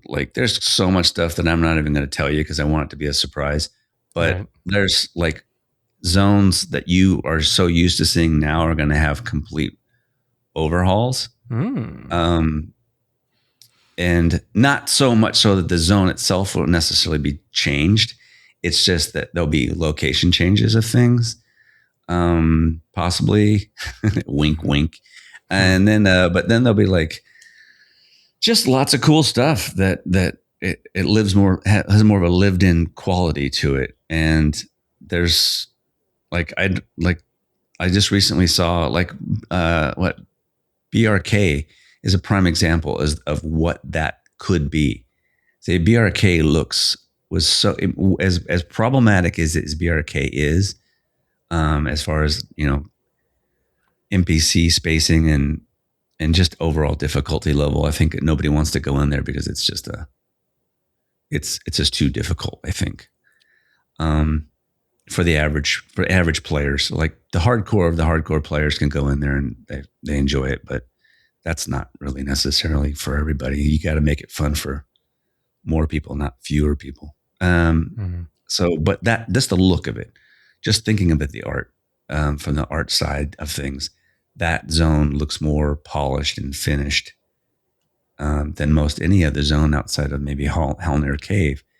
And that's the stuff that you're going to be seeing with Body Dakara will have that treatment too. And there's a whole new bunch of stuff that's coming. That's what's going to happen for zones like Wild's End and Throne Fast and things like that. It's weird because I don't talk with many people on this team. To be honest, it's weird. I'm sort of on an island. And there's a whole lot of things. I mean, I have since stepped down as the lead artist. So, well, I've been telling people you're the lead artist, so I guess I should change that. Right. Yeah, I stepped down after about a year and a half. I was really I got really burnt out because I was working too many hours, and I have a daughter and I want to spend time with her and I want to see her grow up. And so there's a lot of reasons but it wasn't a decision I took lightly, but I just, there's a number of reasons, some of them personal, some of them, professional, but like, I didn't want the responsibility anymore. So I sort of, it's just never been reflected in my Discord name until recently. So it was just one of those things. I didn't really, I just couldn't do it anymore. It was just too much work, and everybody's on different time zones. We have people in Australia. We have people in Portugal, China. We have people all over the world, and it's very difficult to manage people who are on different time zones and still have a life. Yeah. So, but yeah. But yeah, I mean, I like Chris. Chris is he's a cool guy. We don't get to communicate much, but except for these days, lately, every Monday, we don't get to actually. We have Monday meetings where we all get together and we talk about the artwork that it's getting made. Although you think, if in a perfect world, if this was a local studio, although that'd bring a whole bunch of other issues with money coming in, because you have to pay to keep the studio. Yeah. But in a perfect world where they could keep a studio, you think it'd be a lot better? Definitely. I think I would hope that things would be much better and easier if everybody were in the same building, or at least on the same time zone. Even if it were something like 2 days a week in the office, or 3 days a week in the office and 2 days out of the office. Because sometimes being in the office if people are bothering you all the time, it can be a deterrent. Mm-hmm. Whereas if you have your own alone time, you can focus. So that's the one good side of remote work, but too much remote work is also very isolating, and you don't get to communicate, and it's hard to kind of get that. Like I mentioned before, it's hard to get the feedback you need right away. Yeah. I guess the only real downside of going to a studio is that you have to wear pants too. That's the other big downside. Yeah. Well, you can wear shorts. People wear whatever they want at video game studios. They used to have Hawaiian shirt day at Sierra Online. I mean, which is that whole throwback to Office Space. But yeah, we actually did that.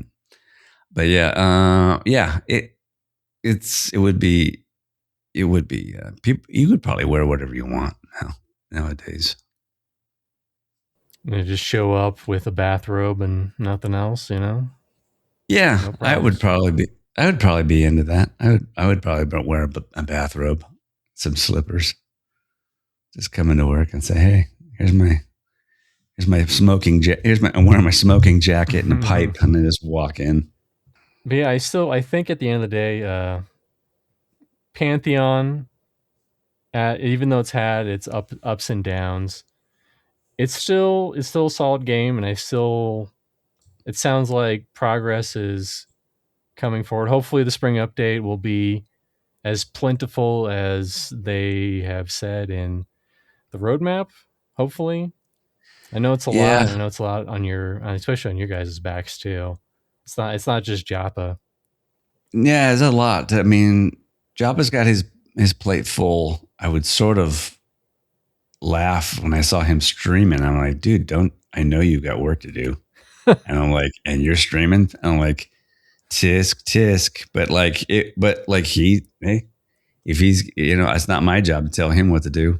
So, but like, he's doing it. So, but if he doesn't make his deadlines, that's on him. But like, all I have to do is worry about my deadlines and get my stuff done, and everybody else has their own responsibilities.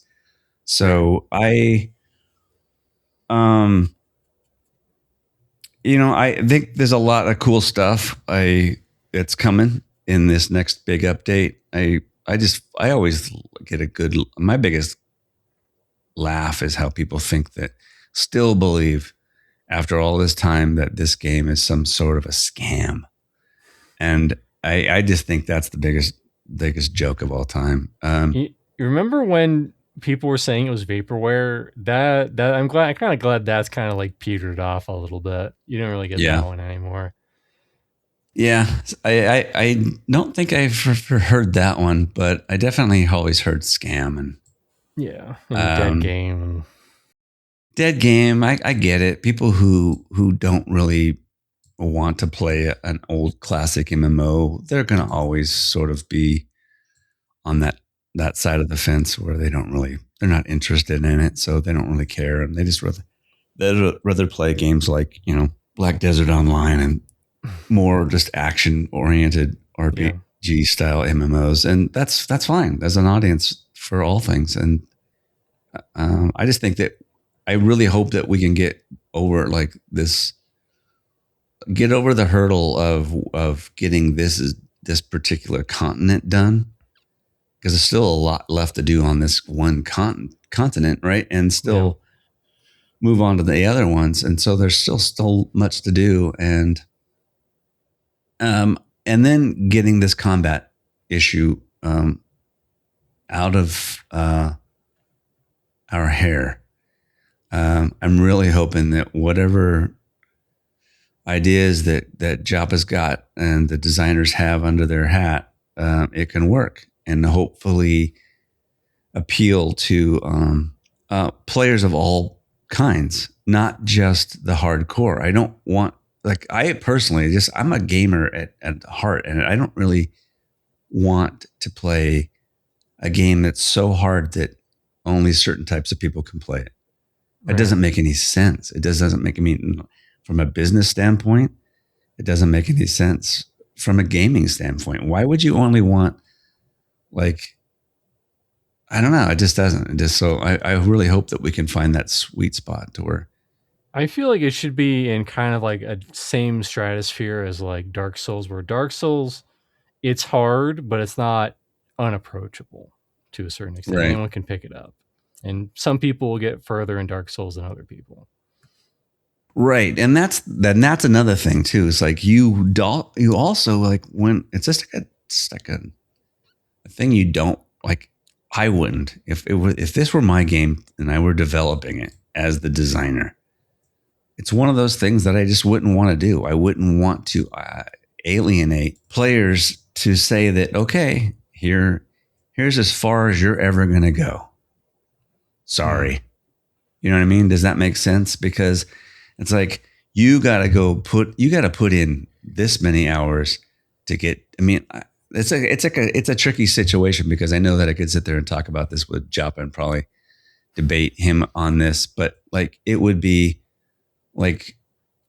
it's fine to say that once you want your players to have this nice kickstart off when they're level 1 to this on ramp to where they feel like, oh, I'm feeling good about this game. This is I'm leveling, I'm getting up to level 10, I'm at level 10, and then suddenly hit this wall. And then somehow it needs to be a really good transition all the way through. That's a well-designed game when the transitions are continuously feel like payoffs. Right. And you feel like you're getting something, you're rewarded for your work. Whereas you don't want to get you don't want to get smacked in the face with sudden now this is when it really starts to get difficult. I'm like, really? Now I'm seeing my XP going up nominally where it was going up leaps and bounds before. It just doesn't. You got to kind of balance that out a little bit. It's funny. I don't know if you heard, but Drac wants to hit 50 before the wipe, but the rest of us, we don't want to be dragged along to EXP in the freaking trenches, because it's just so boring. It's so mind-numbingly boring just so that Drac can say he hit 50, and the rest of us, we don't Right. care if we hit 50 before the wipe. That should never really be something that comes out of somebody's mouth as a gamer playing your game. What you just said, boring. It should never feel boring. It should just feel, it should be difficult, but fun and exciting, and all these other words that should be coming to your mind is like, holy shit, I wasn't expecting that. Or, and it's like the things you see, like when I see people playing like Monsters of Memories, they seem like they're really enjoying it. Like it has that captured. I mean, maybe not everybody. I don't know. I can't speak for everybody. I played a little bit of it and I enjoy it. It's definitely a different type of game than Pantheon. It's kind of funny, even though probably a lot of what you're seeing is people just like sitting down and just at one camp, just killing the same mobs over and over again. Right. And that I guess that's where some of the tedium can come into play. And if you're going in, and maybe it's, I don't know, maybe it's a Monsters of Memories because it has that art style that is very reminiscent, but not obviously even remotely like EverQuest. It's got its own thing going on for it. But because people are coming into with that mindset, maybe it's more acceptable than coming into Pantheon and doing the same thing. It's like Pantheon feels a little, even though it's still old school and it does have a retro look to it, it's definitely not fully, realistic and brand new, Unreal 5 type of stuff. But it's definitely more updated, so that I feel like it's almost like a mindset of players that they expect it to feel a little faster paced than it does. And maybe I'm wrong, but well, on the other foot, like Trent, like it's funny because in Pantheon, people want safe because if you die, you lose experience. Getting experience is hard. They don't want to go through all that, so they go to the easy spots like trenches. But when we're in Ashbreather's Enclave or that Wild Blood's Cradle camp, like that's when we're having a lot of fun because we're like crawling, the enemies are difficult, and there's mobs in there that drop good gear. There's a lot of stuff that like really keeps us going. Sometimes we end up in these really tight spots. It's like, oh man, there's all these things around us. We got to deal with it, and we got to keep stuff mez. We got to kill in a certain order. Like that stuff is, I feel like, when Pantheon is exciting and is fun. Right. And that's good to hear because like that's where we need to look at that as the example. At least the designers, when they're placing mobs, we really need to look at that and say, okay, what makes, and I think they already know this. A lot of them already kind of realize this is, loot is the driving factor to bringing people in. If it's too difficult and not fun, then it pushes them away no matter how good the loot is.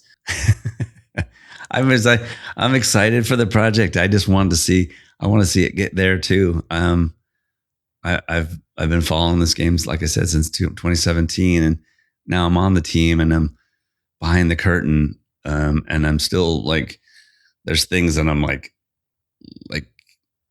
wondering, like what, we're getting better at some things, but still things that need to get even better at, that I feel like we can improve upon. And it's getting there though. We do have like Neff is doing a great job, and Rob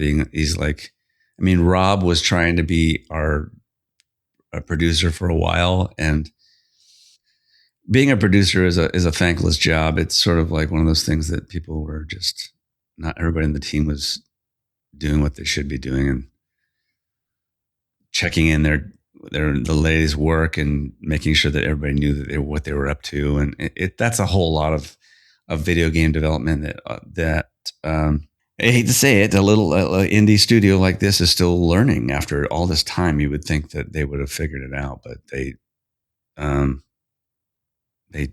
didn't.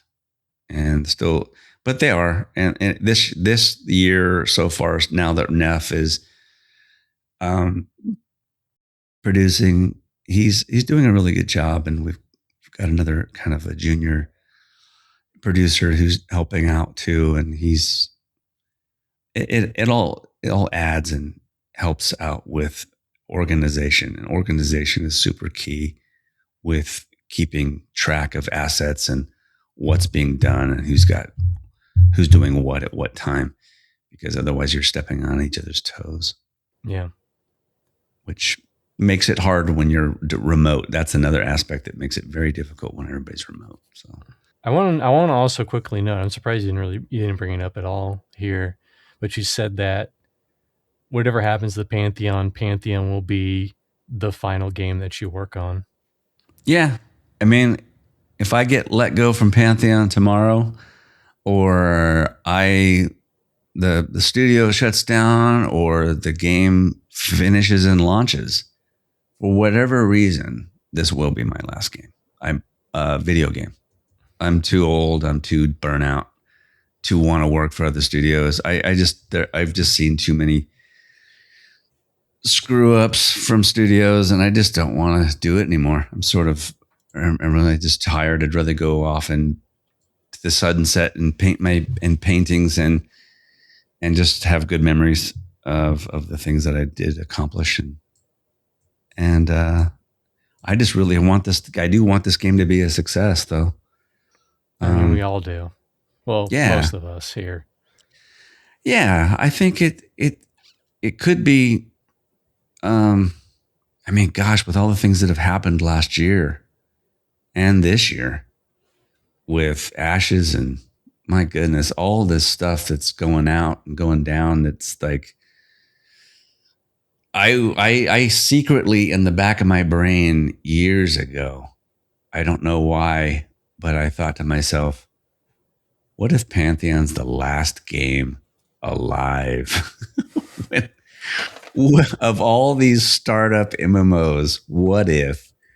I'm like, it's going to come down to Pantheon and probably of Monsters and Memories. It's going to come down to these two. It feels like that. Yeah, it's interesting to think about. But yeah, I thought for sure Ashes of Creation was going to be around a lot longer than it was. Me too. I didn't start feeling weird about it until last year when they went radio silent. Everything they were having update after update, and all of a sudden, boom, radio silent for like months. And then all of a sudden this EA announcement, I was like, that was a red flag that just, like, immediately, as soon as there was nobody saying anything, and then red flag EA dropped. I'm like, there's something going down. And I didn't know what it was. And I still don't really pay attention to any of it because I don't really honestly care. I got too many other things going on, but like it's sad.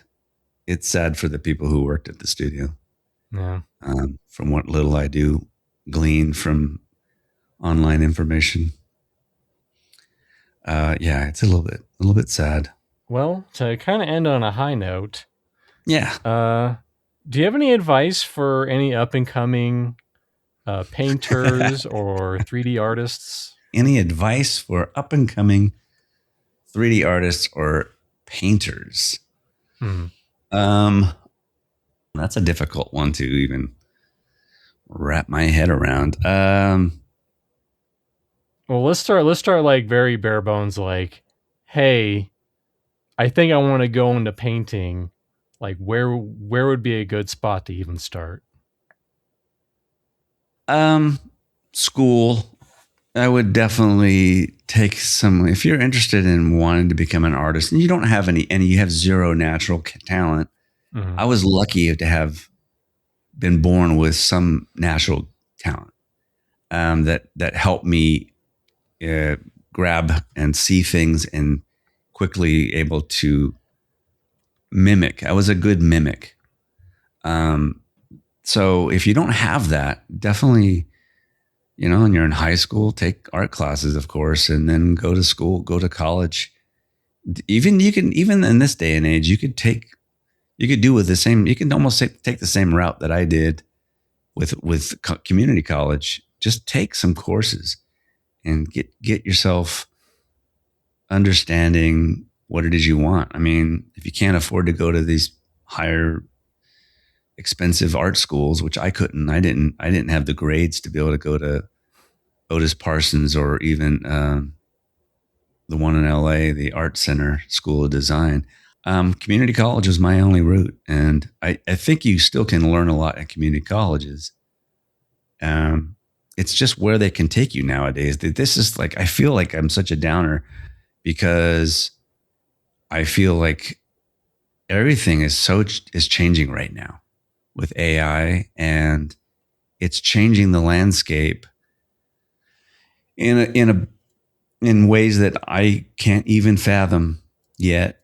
On at least on the video game development side of things, because I feel like everybody's going to start using it. But then there's going to be a golden opportunity for traditional artists like myself and anybody else who does traditional art, sculpting, painting, otherwise.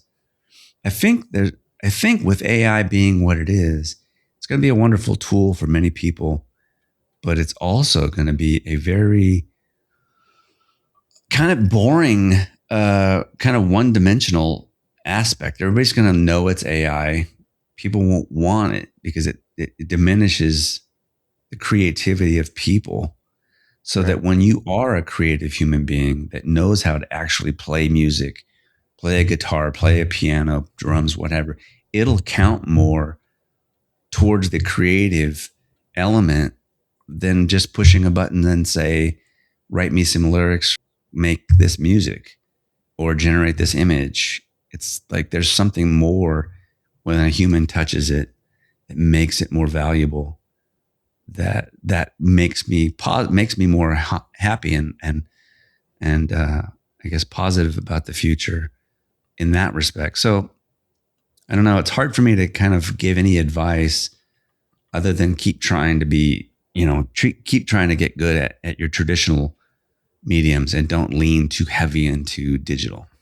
Digital's great and all, but there's no knowing where the digital world's going to take us nowadays, because AI will be an assistant for almost everything moving forward. You think it might even be taking over like 3D modeling jobs? Yeah, it is. It is.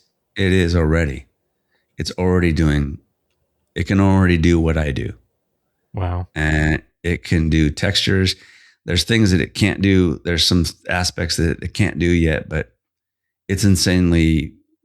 It's progressing at such a rate that it's going to be up to the companies. It's really the people who have the money, who want to fund these things, that are going to make the decisions on where they're used. They're already being dropped into almost every aspect of every tool that I use. Like there's AI built into Photoshop now. There's AI built. I don't know if it's AI as well. This version of Substance Painter that I use, I don't believe that there's any AI in it right now because it's an older piece, of software. But I can only imagine that it's going to be more and more, and just stay abreast of knowing how to do traditional work and be more hands-on. And that would be my advice to any artists. 3D artists, that's a whole nother ball of wax, because even with Claude AI, you can come up with prototypes like immediately now. You could say, go into Claude AI and tell it to write you a game based around these ideas, and it will basically give you a prototype game. The thing is, it's not a functional game. It's just a prototype. You'd still need a human being to kind of go in and double, triple check all the parameters that are under the hood to make sure it works. But for the purpose of taking it to somebody and as a prototype, it works. You could say, hey, I have this idea for this game. I made this prototype. What do you think? Now the only problem for that person is you can't even copyright it, because the copyright laws prevent you from copywriting anything that you make in AI. So that's the beauty of, that's the saving grace, I guess, we have for artists and creatives moving forward, is you cannot copyright anything so far that you make in AI. So you still need a human being to kind of come in and articulate and make changes to it. But yeah, man, I wish I had better like advice, or I feel like that was not very good advice. I was trying to think of like maybe trap pits that maybe a lot of painters fall into, but I just that's a tough one, because I'm not a traditionally I didn't learn how to do a lot of stuff at school. I learned some techniques, but I'm all self-taught. So I'm like, unfortunately, the worst person to ask. I know how to do certain techniques, and I could say, if you were to ask me specifically what they were, I could probably help somebody. But man, I just feel like we're at such a strange place right now that this for me to offer any advice, it just seems like it's going to be outdated very soon. Yeah, it really does. It feels like I can't even.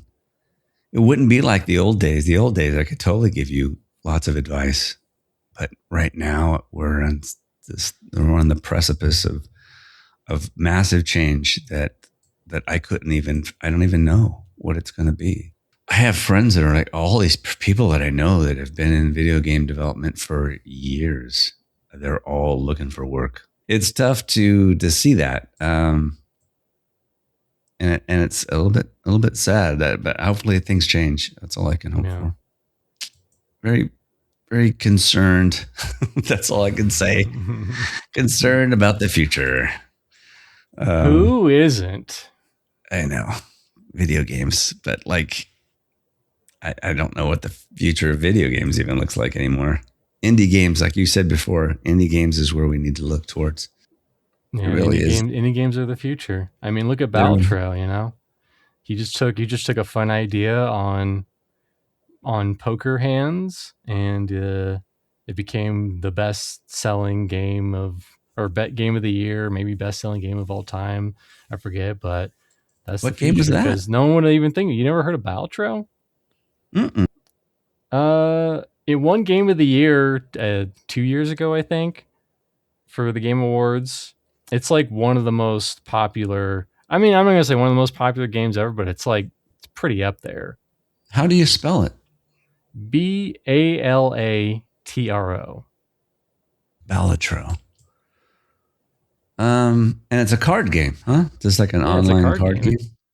Huh. It's just a crazy game that really captured a lot of people. That's cool. I'm interested in playing card games and learning. I really did enjoy playing Hearthstone, because I never got into Magic. But then when they brought out Hearthstone, I was really into playing Hearthstone at first, at the beginning, and then it became bigger and bigger and bigger, and then I just kind of bowed out. But at the beginning, I was really, really enjoying that game a lot. And I don't know if it's even remotely like that. Yeah, Baltro is a single player experience. Another one, if you want something that's more RPG-y, you have Slay the Spire 2. That came out. That one's pretty good. That one's still in early access. But yeah, a lot of good indie games that are coming out. What are some other indie games? RB There Yeah, that's one we played. We had a lot of fun with that one. Blippo Plus. Blippo Plus was not very successful, but it's very interesting. And it's a premise of what if we had a TV channel that it was exactly how it was in the 80s, and you had to sit there and watch. It was really, really cool. All right, that will do it. I think that's pretty much everything for Chris Willis. I have to say it. I have to say it out loud, because if I don't, I'll say Wilson for whatever reason. Yeah. Thanks so much for coming on by and sharing your little story. Yeah, no, hey, thank you for having me on. I hopefully it was interesting enough. I think it was definitely a little interesting, at least. You might even Yeah. post it to the mildly interesting subreddit. That's how Mildly base level interesting interesting. it was. But I always say it's more interesting than mild interesting. Yeah, I hope so. It's been a definitely an interesting career choice that I made, but yeah, it's been a roller coaster for sure in many cases. Also, be sure to check out his art streams. They're a really good, cool place to hang out. I mean, you'd be surprised how many artists just come on around those parts and hang out and chill, you know? Yeah, it's great. It is pretty weird to see how it's kind of growing a little bit lately this year.